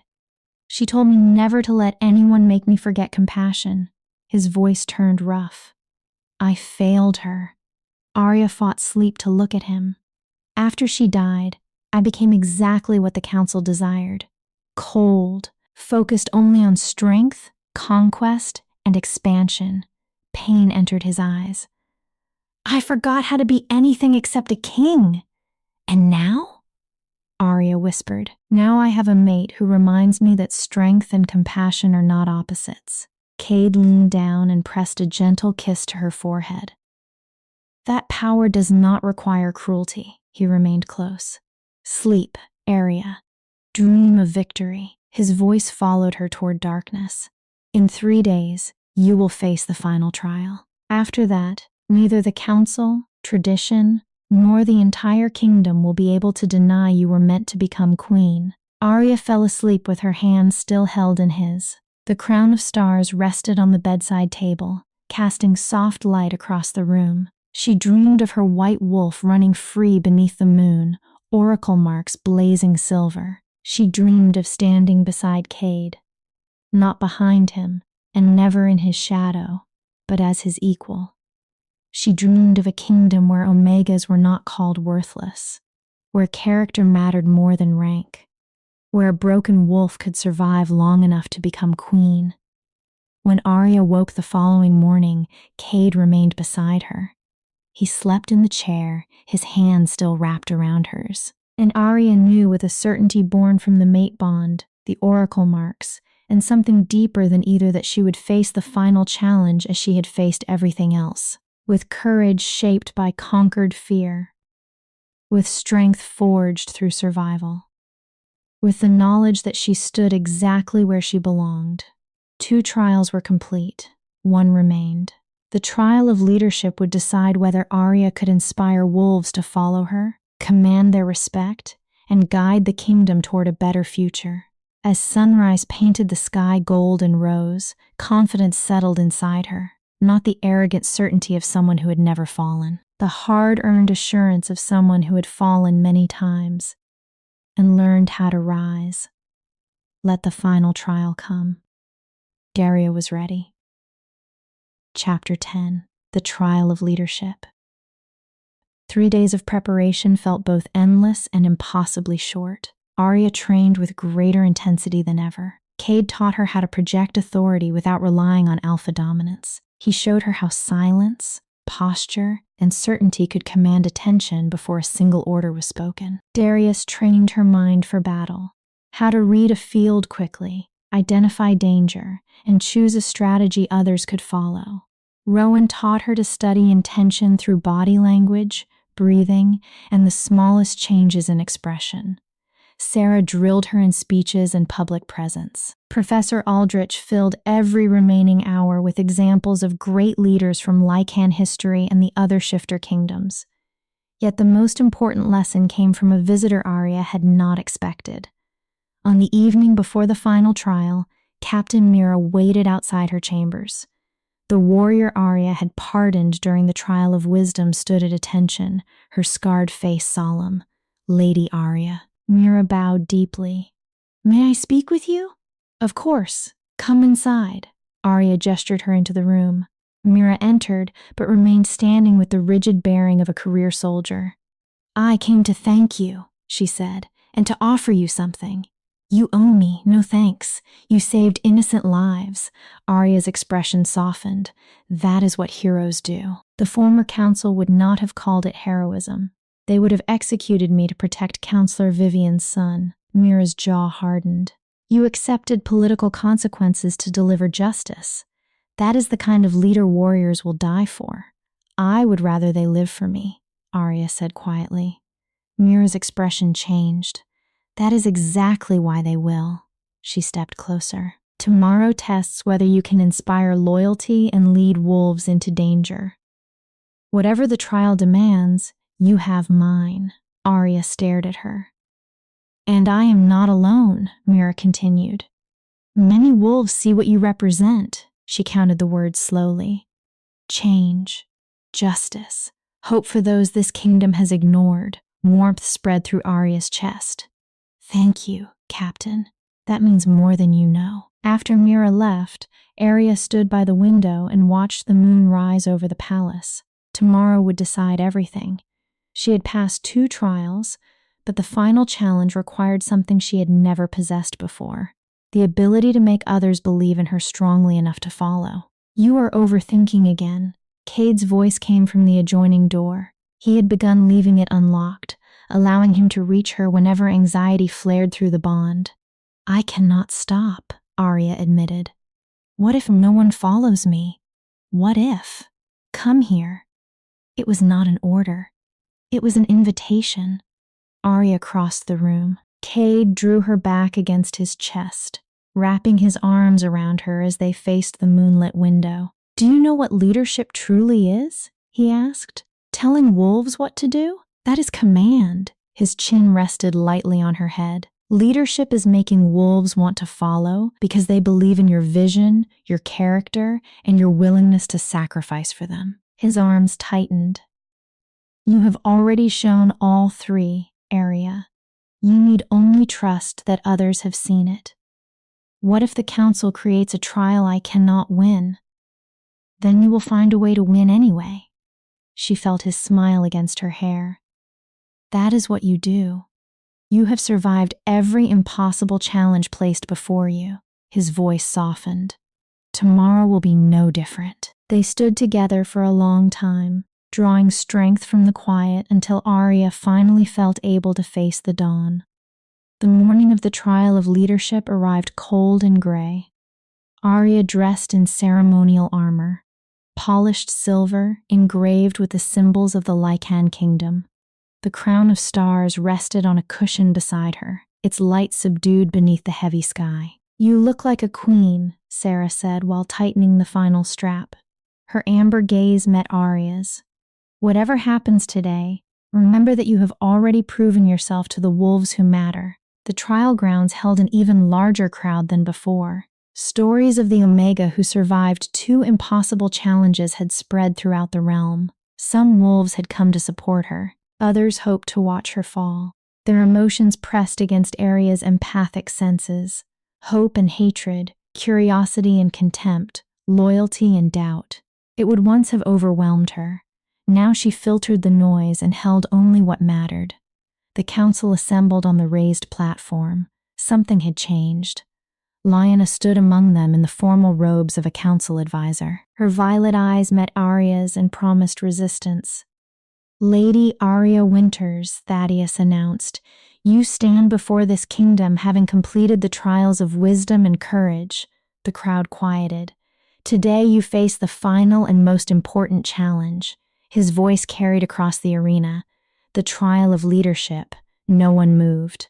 Leadership cannot be measured in isolation. A true ruler must inspire loyalty, make difficult decisions under pressure, and place the lives of many above the needs of one. Thaddeus studied her.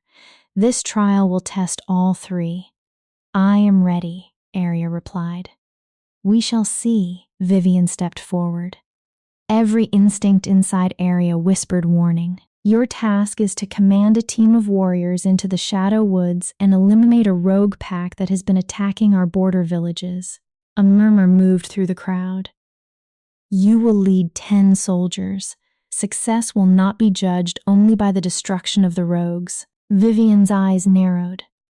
"We will judge whether your warriors obey willingly and whether you can make the decisions a queen must make." Arya's thoughts accelerated. The Shadow Woods were infamous. Dense forest concealed predators, ancient magic, and natural dangers.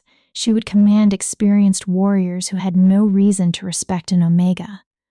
"One additional condition," Lyanna said. She spoke for the first time, her smooth voice carrying clearly. "King Cade may not accompany you." Her gaze held Arya's. "You must lead without your mate's influence or protection." Cade's growl rolled through the arena, but he could not object without damaging the legitimacy of the trial. "I accept," Arya said before he could fight the council. "When do we depart?" "Immediately," Thaddeus answered. "Your team waits at the northern gate," he gestured. 10 warriors stepped from the crowd. Arya's heart sank as she recognized several. 2 served in Lyanna's royal guard and had openly doubted Arya's right to become queen. 3 wore the colors of a rival to Shadow Moon, likely chosen because they held no loyalty toward her. The remaining 5 were strangers whose expressions revealed nothing. At the front stood a male with his arms crossed and hostility carved into his face, Commander Baltrick, Vivian's son, the officer whose order to abandon civilians Arya had exposed during the first trial. "You expect me to command the wolf I condemned?"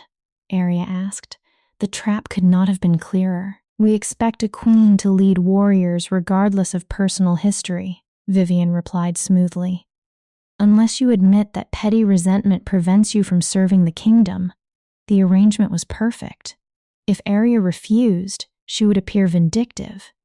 If she accepted, she would take an enemy into the forest and place her life in his hands.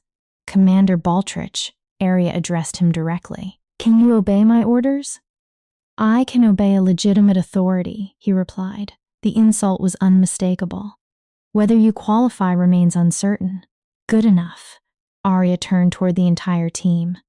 My name is Arya Winters. During this mission, I am your commanding officer. She allowed her gaze to move from wolf to wolf. I do not demand your respect. I have not earned it yet. Her voice strengthened. But I require obedience. We are entering dangerous territory to protect innocent wolves from rogues, she paused. That purpose is greater than any personal feeling among us. Can you accept that? Silence stretched. Then a scarred female with kind eyes stepped forward. Corporal Tessa, she introduced herself. I will follow your orders, Lady Arya. One by one, 6 others agreed. Baltrich and the 2 royal guards remained silent, their hostility almost tangible. Arya straightened. That will have to be enough. Prepare your gear and meet me at the northern gate in 10 minutes. The warriors dispersed. Cade appeared at her side immediately. His face held worry and barely restrained rage. This is a trap. He kept his voice low. Baltrich will sabotage you at the first opportunity. Those guards answer to Lyanna. They will follow whatever private orders she has given. I know, Arya met his silver gaze. But I must go anyway. Then promise me something. Cade framed her face with both hands. Promise you will return, his voice broke. I cannot lose you, Arya, not after finding you. I promise. She rose onto her toes and kissed him. It was brief but fierce, carrying every emotion she could not speak through the bond. Trust me, she whispered, the way you have asked me to trust myself. The shadow woods earned their name. A dense canopy blocked nearly all sunlight, leaving the forest floor trapped in permanent twilight. Unnatural sounds echoed through the trees, neither animal nor entirely magical. The air felt thick with ancient power, and Arya's wolf remained uneasy from the moment they entered. For 3 hours, the team tracked the rogue pack. Broken branches marked recent passage. Claws had scored tree bark. The scent of blood and violence lingered beneath the damp earth. We should divide into smaller groups, Baltrich suggested for the 3rd time. We would cover more ground. No, Arya replied with deliberate patience. We remain together, he scoffed. Splitting in unfamiliar hostile territory is how warriors die. A competent commander knows how to use resources efficiently. A competent commander keeps the team alive. Arya stopped and turned toward him. I understand that you do not respect me. I can live with that, her gaze hardened. But if you challenge every decision, someone will die? Is your pride worth that life? Baltrich clenched his jaw. He offered no answer. They continued deeper into the forest. Tension grew among the warriors. Lyanna's guards whispered to each other too quietly for Arya's human ears. Several others glanced toward her, clearly uncertain whether she knew what she was doing. The truth was that Arya was terrified. She had never led anyone, never carried responsibility for lives during combat. She turned fear into focus. Her empathic senses monitored the emotional state of the group, while her omega instincts searched the forest for danger. Stop, the whispered command came suddenly. Arya raised one hand. The team froze. She crouched and placed her palm against the ground. Beneath the ordinary sounds of the woods, she sensed it. Heartbeats. Breathing. Movement. An ambush, she breathed. 20 yards ahead. At least 6 wolves, possibly more. How could you know that? One of Lyanna's guards challenged. Omega senses. I can feel them, Arya recalled the tactical lessons Darius had taught her. They are positioned to kill us the moment we enter the clearing. We flank them and strike from an angle they do not expect. Or you are wrong in wasting time chasing shadows, Baltrich muttered. Then I am wrong, Arya turned to the team. But if I am right and we ignore the warning, Some of you will never leave this forest. She met each gaze. I need you to trust me once. If I fail, report my incompetence to the council. If I am right, we survive together. Corporal Tessa nodded immediately. I trust you. Give us the plan. Arya divided the team into 2 groups of 5. They would circle the ambush from opposing sides and coordinate without speech through her empathic gift. That is madness, Baldric said. You cannot command 10 warriors with emotion. Watch me. Arya closed her eyes. She reached toward every member of the team. Connecting to one wolf had become familiar. 10 required far greater precision and focus. Gradually, threads of awareness formed. Arya sensed each position. She learned to send simple emotional signals. Move left. Wait. Advance. Strike. The connection was imperfect. Some warriors resisted the intimacy of her presence inside their awareness. Enough accepted it. The team separated. Arya led one group. Baldric commanded the second flank. As they crept through the undergrowth, her suspicions became certainty. The rogues waited in a classic kill formation. Arya sent one pulse through the connection. Ready. Then both groups attacked. The rogues never saw them coming. Arya's team struck from the left while Baldric's emerged from the right.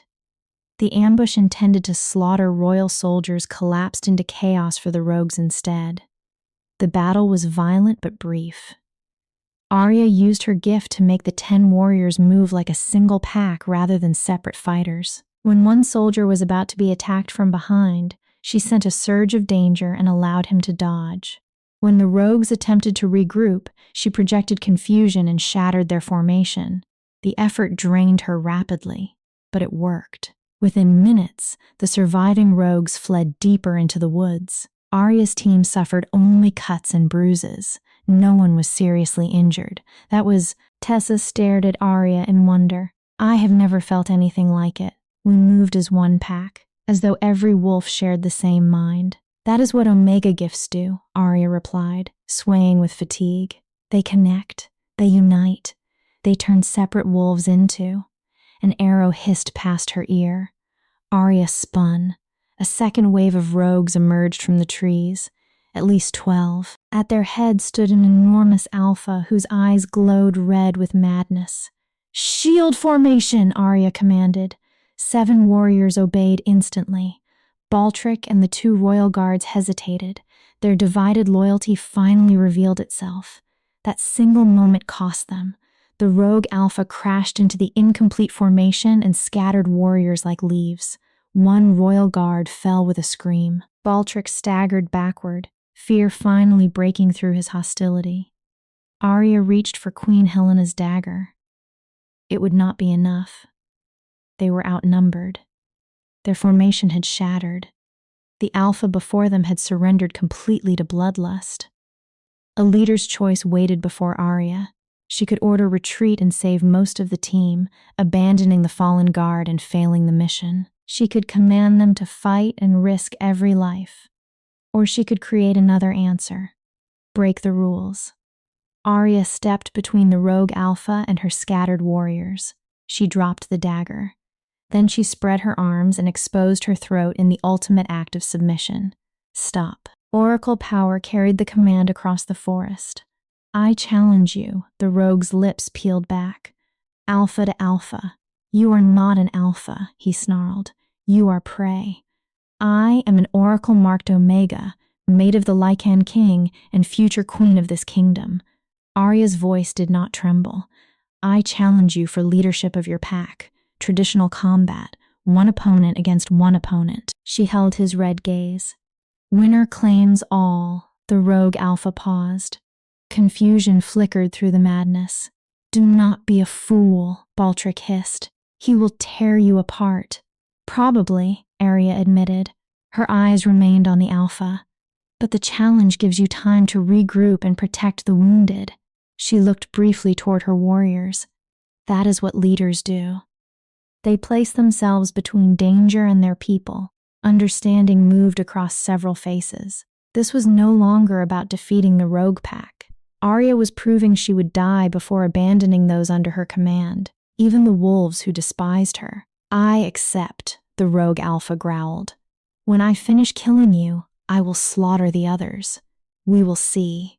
Arya reached inward. Fear waited. Doubt waited. Beyond both, her white wolf rose. The shadow woods resisted transformation with ancient magic, but the oracle marks burned through the barrier like flame through paper. Power exploded beneath Arya's skin. She shifted.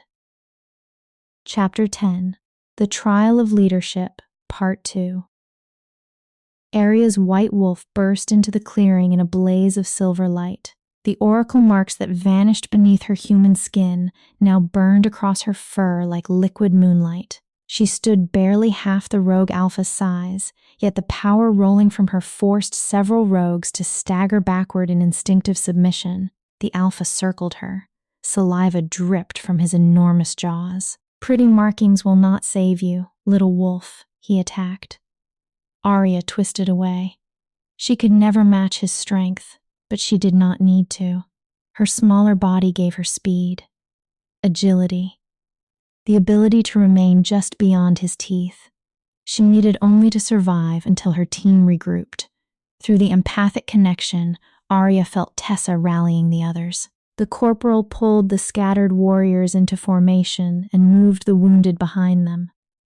Baltric remained frozen, watching Arya with an expression caught somewhere between horror and respect. The Alpha's claws tore across her shoulder. Pain exploded through Arya. Blood darkened the white fur, but she kept moving. She dodged, turned, struck whenever an opening appeared. Her bites caused little damage, yet they held the Alpha's attention where it belonged. On her, not the injured warriors behind her. You fight like prey, he roared in frustration. Stand still and face me. I am buying time, Arya sent through the emotional connection. My team needs 30 more seconds. They abandoned you, the Alpha taunted. They are running. Arya felt the truth through the bond. They were not retreating. They were repositioning. Tessa understood the sacrifice and prepared the team to attack once the Alpha focused entirely on Arya. 20 seconds. The rogue caught Arya's rear leg. His jaws crushed down. Bone snapped. Arya yelped as agony ripped through her body. She twisted with the force of his hold and raked both claws across his eyes. The Alpha released her with a howl. Blood poured down his face. 10 seconds. Arya could barely stand on the broken leg. The Alpha was wounded, but remained powerful and deadly. He stalked toward her. No more games. His red eyes burned. Your warriors fled. You will die for nothing. Arya held his gaze. Look again. The Alpha turned. Tessa's team attacked from 3 directions at once. The coordinated assault, guided by Arya's empathic network, struck the rogues like a hammer. Their remaining wolves saw their Alpha surrounded and the second ambush destroyed. Their courage broke. They ran. The Alpha attempted to follow. Corporal Tessa stepped into his path and placed a blade against his throat. You lost, she said coldly. Your pack has scattered. Your territory is forfeit. Her grip tightened. Surrender or die. Defiance burned in the Alpha's face. Then he saw Arya limping toward him.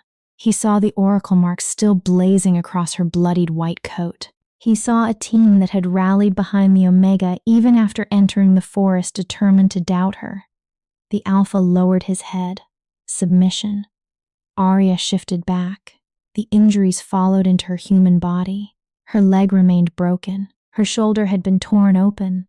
Fresh pain suggested more damaged ribs. She struggled to breathe. Bind him, she ordered through clenched teeth. He returns to the palace for judgment. She glanced toward the surrounding forest. The surviving rogues can be handled later. We take our wounded home now. You are the wounded. Baltric's voice sounded strange. He approached slowly, all previous hostility replaced by awe. You challenged an Alpha twice your size to protect us. That is what leaders do. Arya swayed. Tessa caught her before she fell. They do not abandon their team. Baltric's face twisted with shame. Even when the team does not deserve protection? Especially then, Arya met his eyes. Proving yourself to an enemy carries more weight than proving yourself to a friend. She pulled in a painful breath. Will you help me bring everyone home? Baltrick dropped to one knee. His head bowed. I was wrong about you, Lady Arya. The admission sounded torn from him. Completely and shamefully wrong, he looked up. If you will accept me, I would be honored to serve you as queen. One by one, the other warriors followed. Even Lyanna's 2 royal guards knelt. In the blood-soaked forest, 10 soldiers pledged loyalty to the Omega, who had been willing to sacrifice herself for wolves who had entered the mission hoping she would fail. The journey back to the palace was agony. Arya could not walk on the broken leg, so Baltrick and Tessa took turns carrying her. The captured Alpha followed in silver chains. Warriors supported the injured, and the returning march required twice as long as the journey into the woods. Each movement sent new pain through Arya. Still, she remained conscious. She kept the empathic connection open, checking every soldier, ensuring no one fell behind and no wounded wolf was forgotten. They emerged from the shadow woods at sunset. The entire kingdom waited beyond the trees. Cade stood at the front. The moment he saw Arya, bloody, broken, but alive. His control shattered. He crossed the distance in seconds and took her from Baltrick's arms with a gentleness that contrasted violently with the rage in his eyes. Who did this? His voice became lethal. Which one of you allowed my mate to suffer these injuries? It was not their fault. Arya placed one hand against his chest. I chose to fight the Alpha. I chose to protect them. This belongs to me. You are barely conscious. You have lost too much blood. I completed the mission. Her voice was weak, but firm. The rogue threat was broken. Their Alpha is captured. Arya looked toward her team. Every warrior under my command survived. That is what matters. The council approached with Thaddeus at the front. His ancient gaze took in the wounded soldiers, the chained rogue leader, and Arya bleeding in Cade's arms. Tell us what occurred. Corporal Tessa stepped forward. Lady Arya led us into the shadow woods. She detected an ambush with her Omega senses and prevented us from entering a kill zone. Tessa's voice carried across the gathered crowd. She coordinated our attack through empathic connections and caused 10 warriors to fight as one. Her gaze turned toward Arya. When a second rogue force shattered our formation, she challenged their Alpha to single combat so we could regroup. She should not have survived, Baltrick added.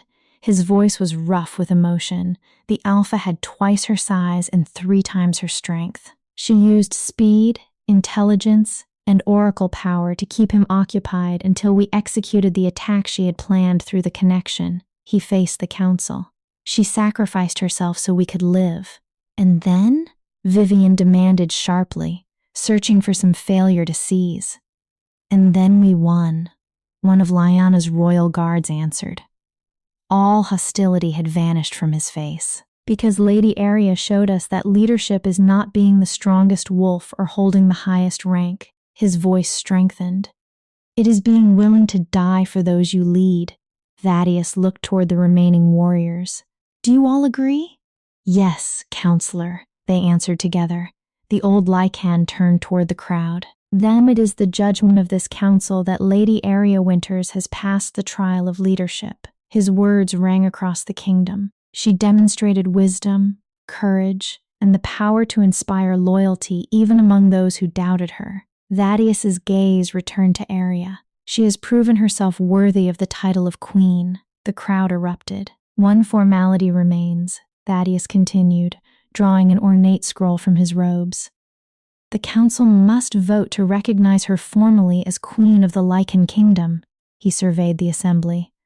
All in favor? Aye, 9 voices answered, including Thaddeus. Only Vivian and Lyanna remained silent.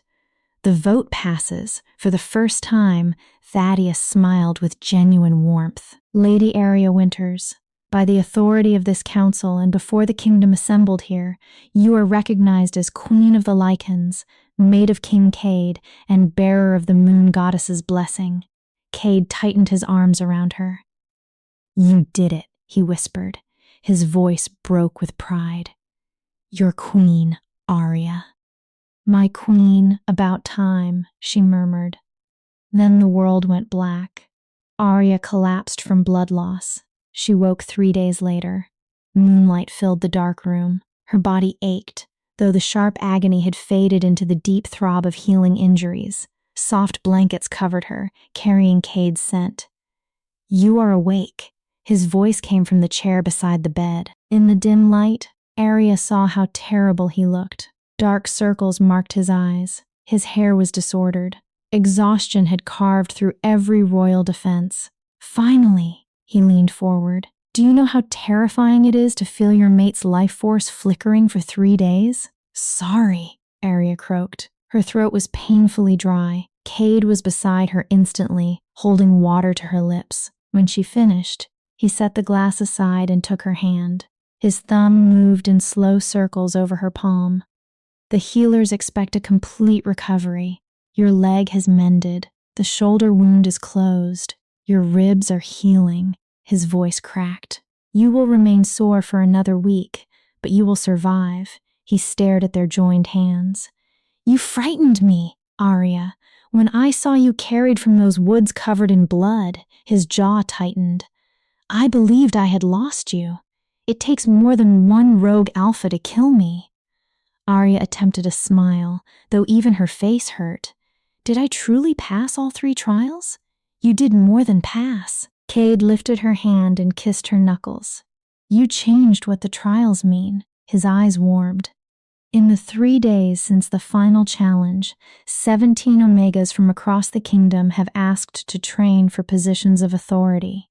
Arya stared at him. "Captain Mira has received more applications than she can process from wolves who want to serve under a queen who values courage above rank."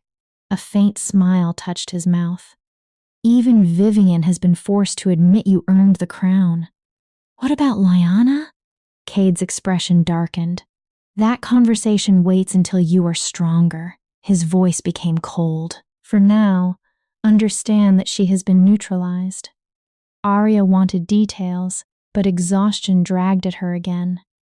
"Cade, will you stay until I fall asleep?" "I am not going anywhere." He climbed carefully into the bed and drew her against his chest without disturbing the healing wounds. "I will be here when you wake." His arms closed around her. And every moment after, he pressed his cheek to her hair. "You are my mate, my queen, and the most extraordinary wolf I have ever known." Arya fell asleep to the steady rhythm of his heart, safer than she had ever been. When she woke again, Sarah and a team of attendants filled the room. Fabric, jewelry, and preparation materials covered every surface. "What is happening?" Arya asked. Sarah's eyes sparkled. "Your coronation," Arya blinked. "Tradition requires the new queen to be crowned 3 days after completing the trials." 3 days? I only just woke. Perfect timing. The healers cleared you this morning. Sarah clapped her hands. "Now move. We have far too much to accomplish." The following hours became a blur of bathing, dressing, and royal preparation. Arya was fitted into a gown that stole her breath. White silk flowed around her body, embroidered in silver patterns matching the oracle marks. Her hair was arranged in elaborate braids, threaded with crystals that captured every beam of light. Jewelry once worn by Queen Helena was fastened around Arya's neck and wrists, a sign of continuity and blessing from Cade's mother. Finally, Sarah placed a delicate silver circlet upon her head, temporary until the true crown was given. "You look like a queen," Sarah whispered, tears filling her eyes, "as though you were always meant to become one." "I do not feel like a queen." Arya looked at herself in the mirror. "I feel like an Omega dressed in someone else's life."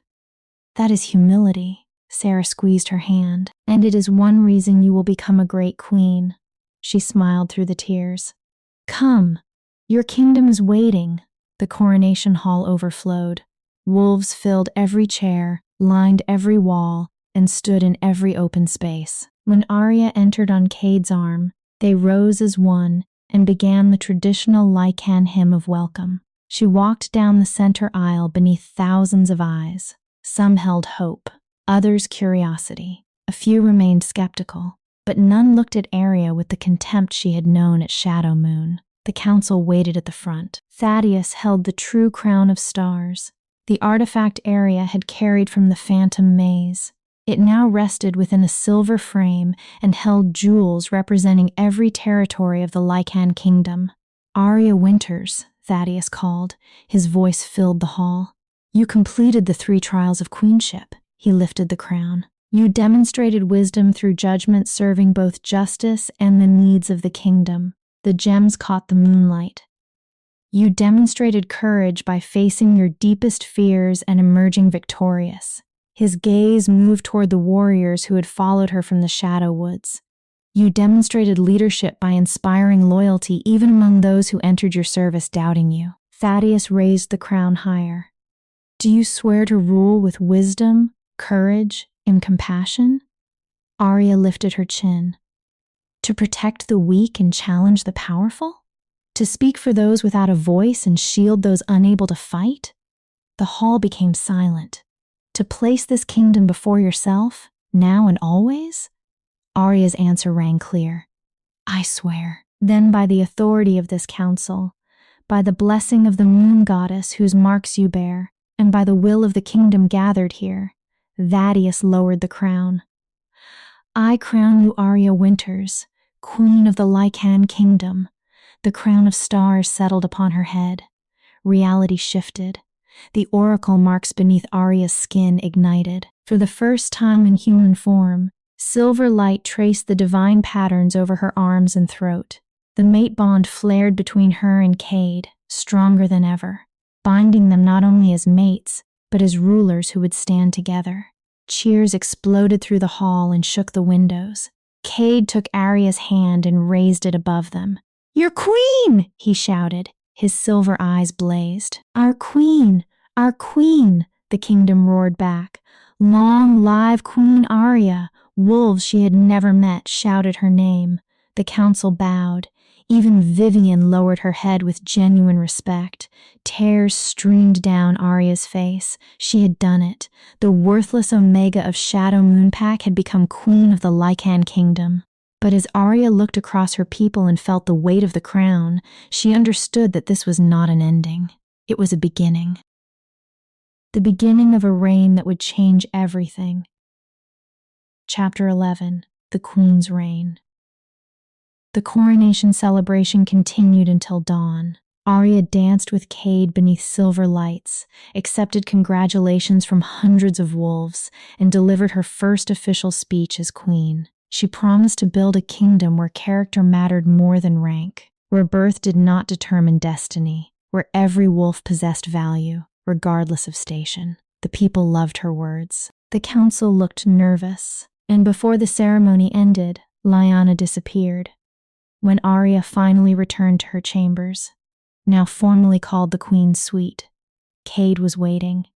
The seriousness in his face immediately placed her on guard. "We need to discuss, Lyanna," he said. Arya lowered herself into a chair as exhaustion from the coronation caught up with her. "Tell me." While you were unconscious, Rowan completed his investigation into the poisoned necklace. Cade's jaw tightened. The evidence led to Lyanna. Arya absorbed the words in silence. "She placed it in your chamber." The revelation surprised her less than it should have.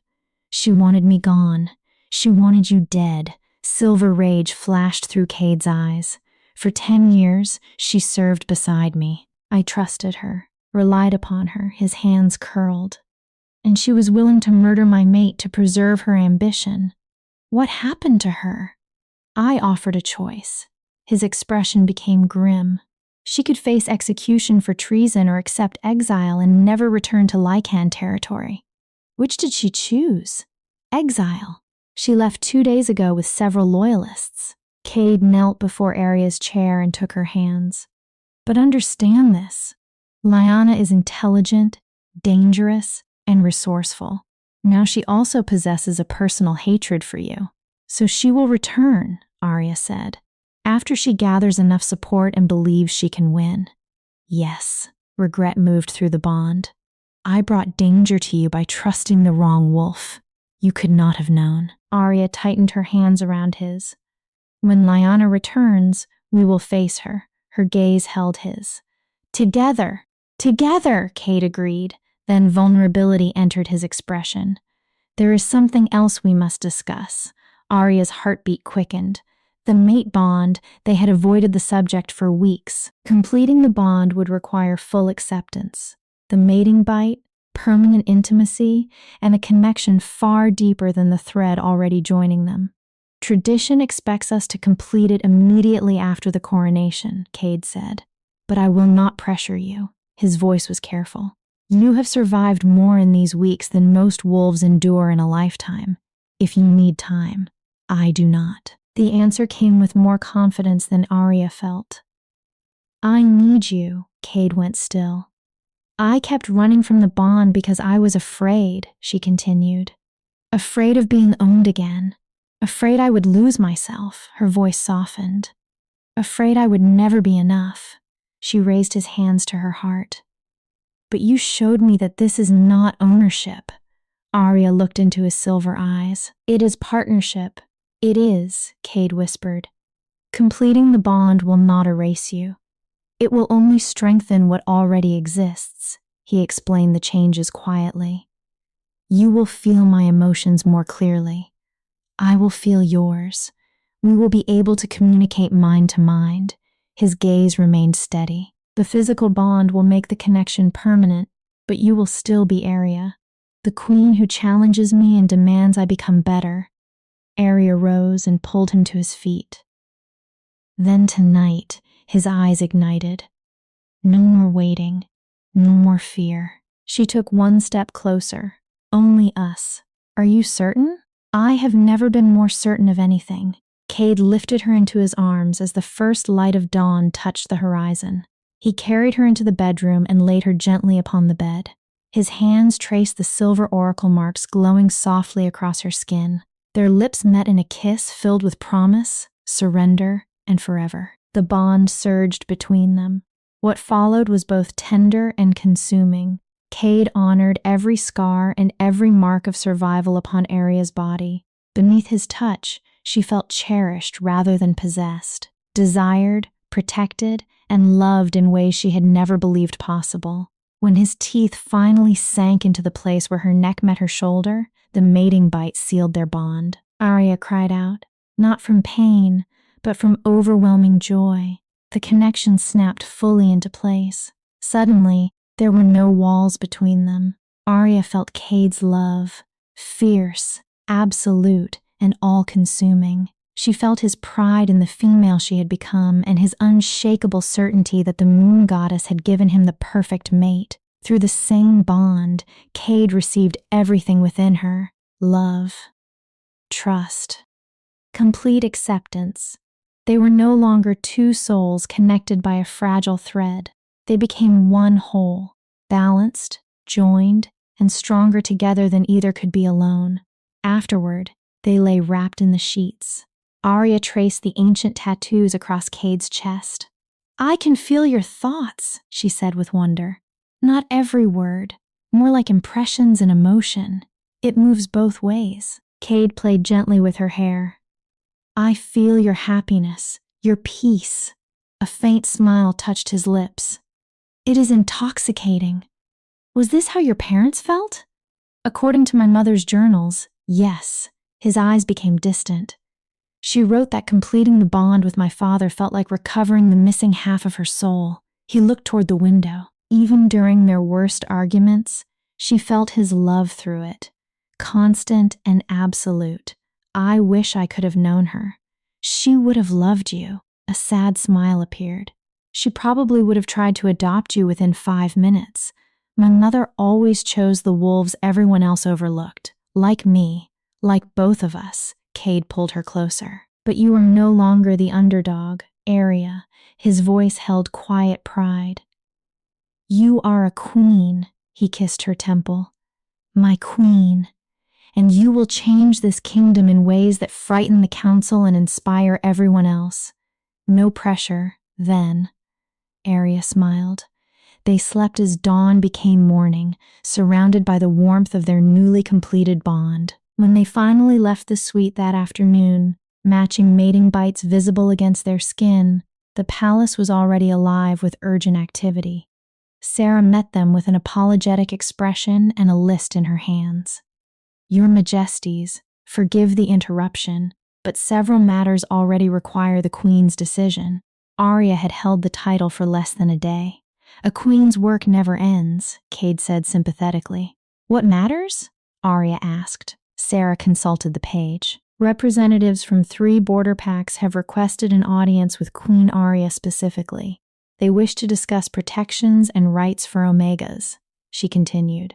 Captain Mira seeks permission to establish a new warrior division dedicated to civilian protection rather than conquest. Sarah hesitated. And Counselor Vivian has formally requested a pardon for her son, arguing that the Queen pardoned Captain Mira.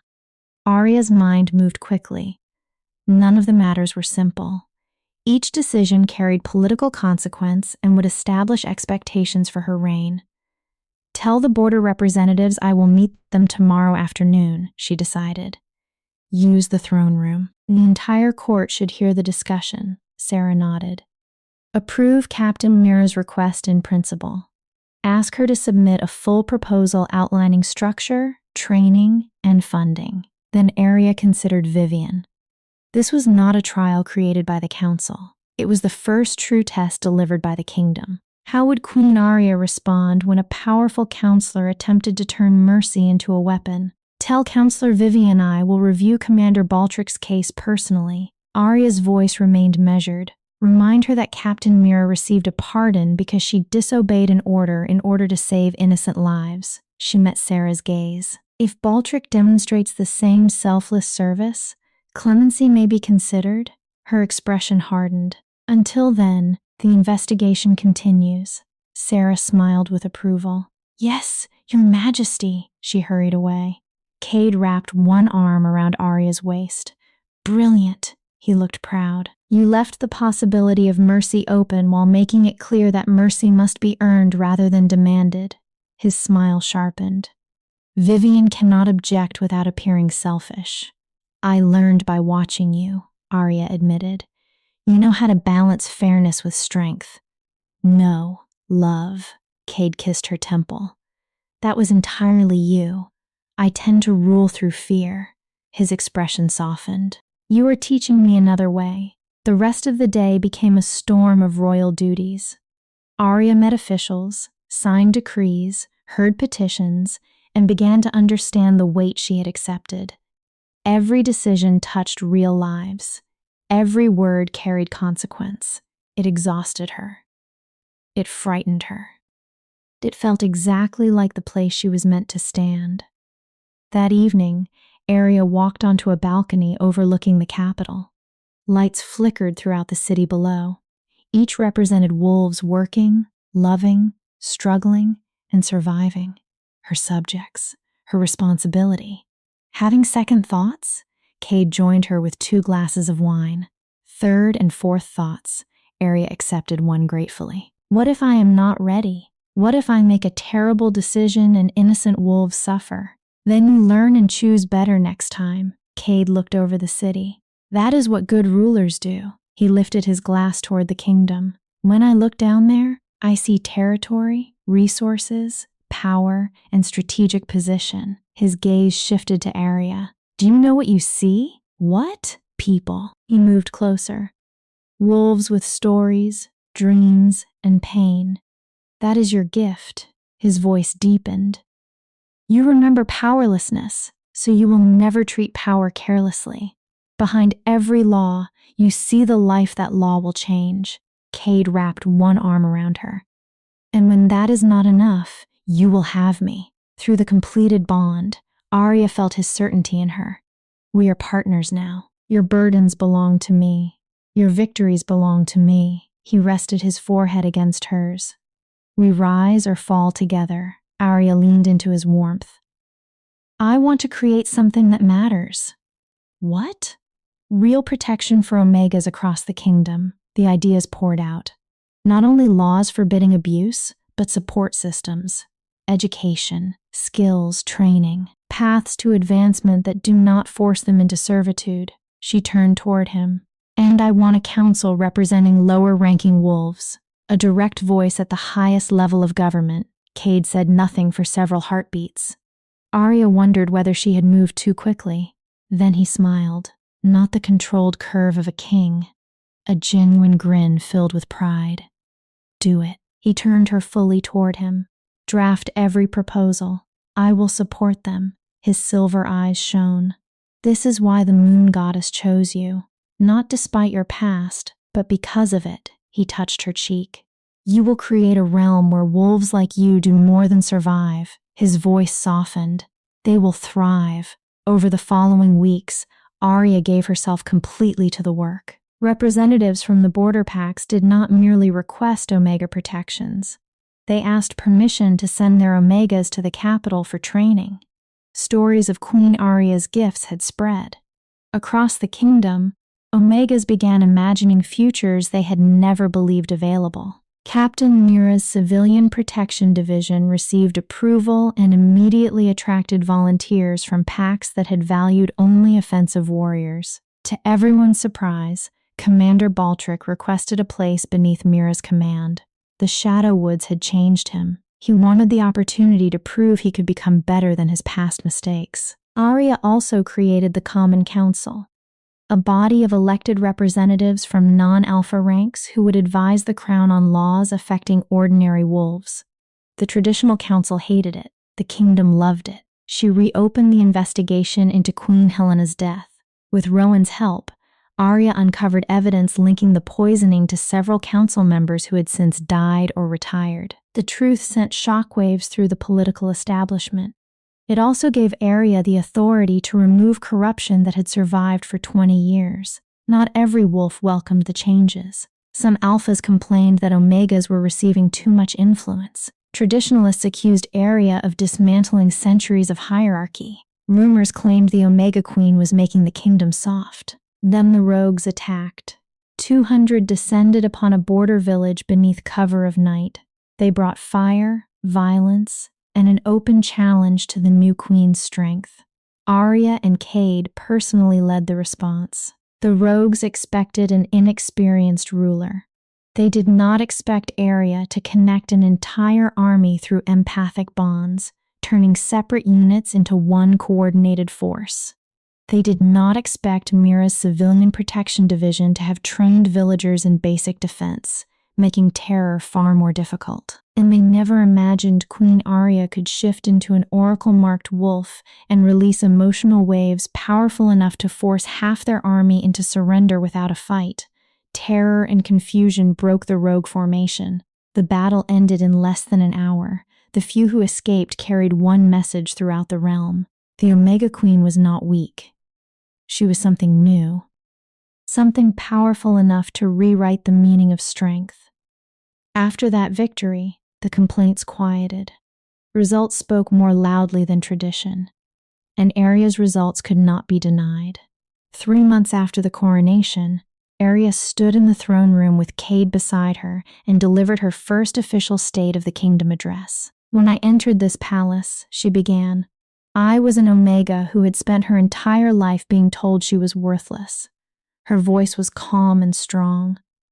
I was taught that my only value came from serving others, and that wolves of my rank should be grateful for whatever scraps of dignity the powerful chose to leave us. Arya allowed her gaze to move across the room. Nobles and servants, warriors and scholars, alphas and common wolves, all stood together.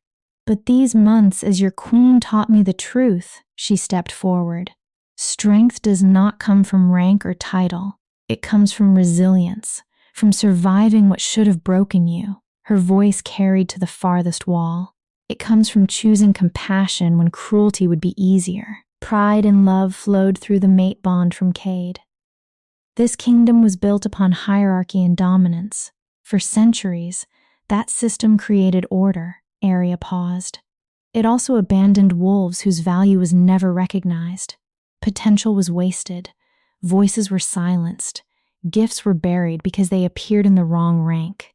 The crown of stars caught the light as she moved. I do not intend to destroy our traditions. Her expression hardened with purpose.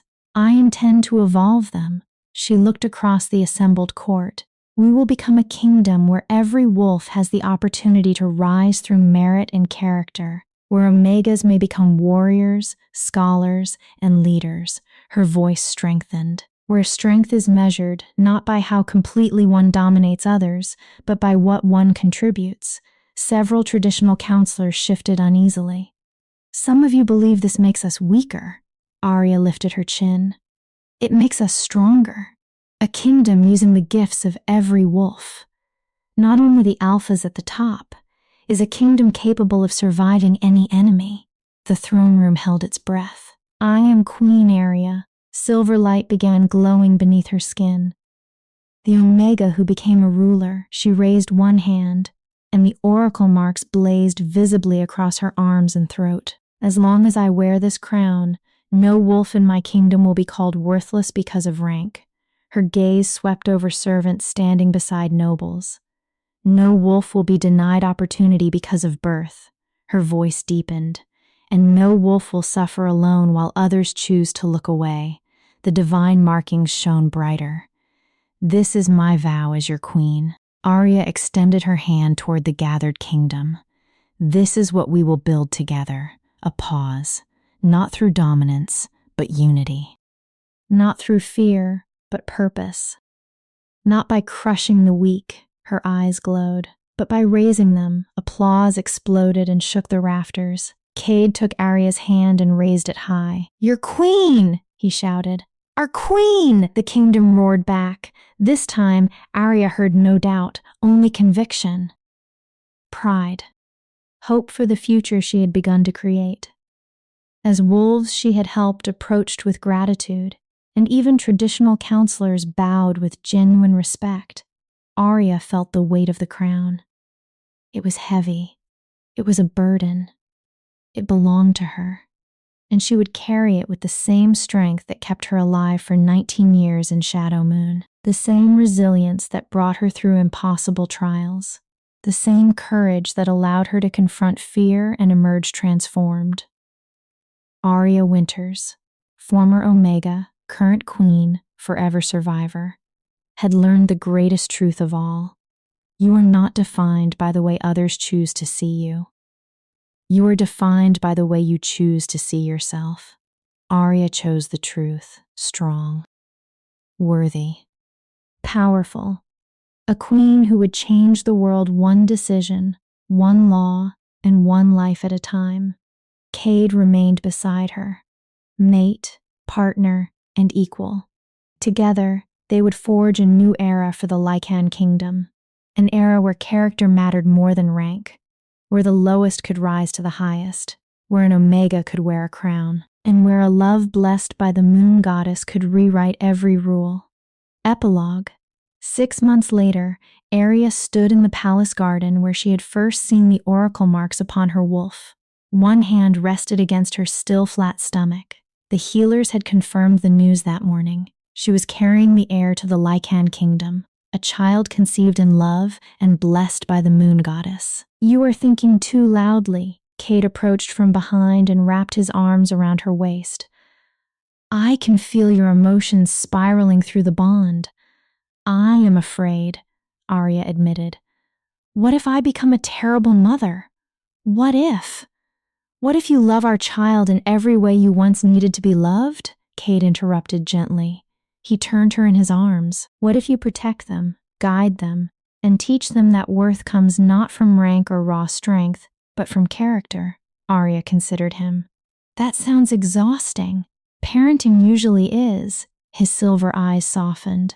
But we will do it together, like everything else. Through the bond, Arya felt his complete confidence, unwavering support, and love that had never faltered since the night he claimed her.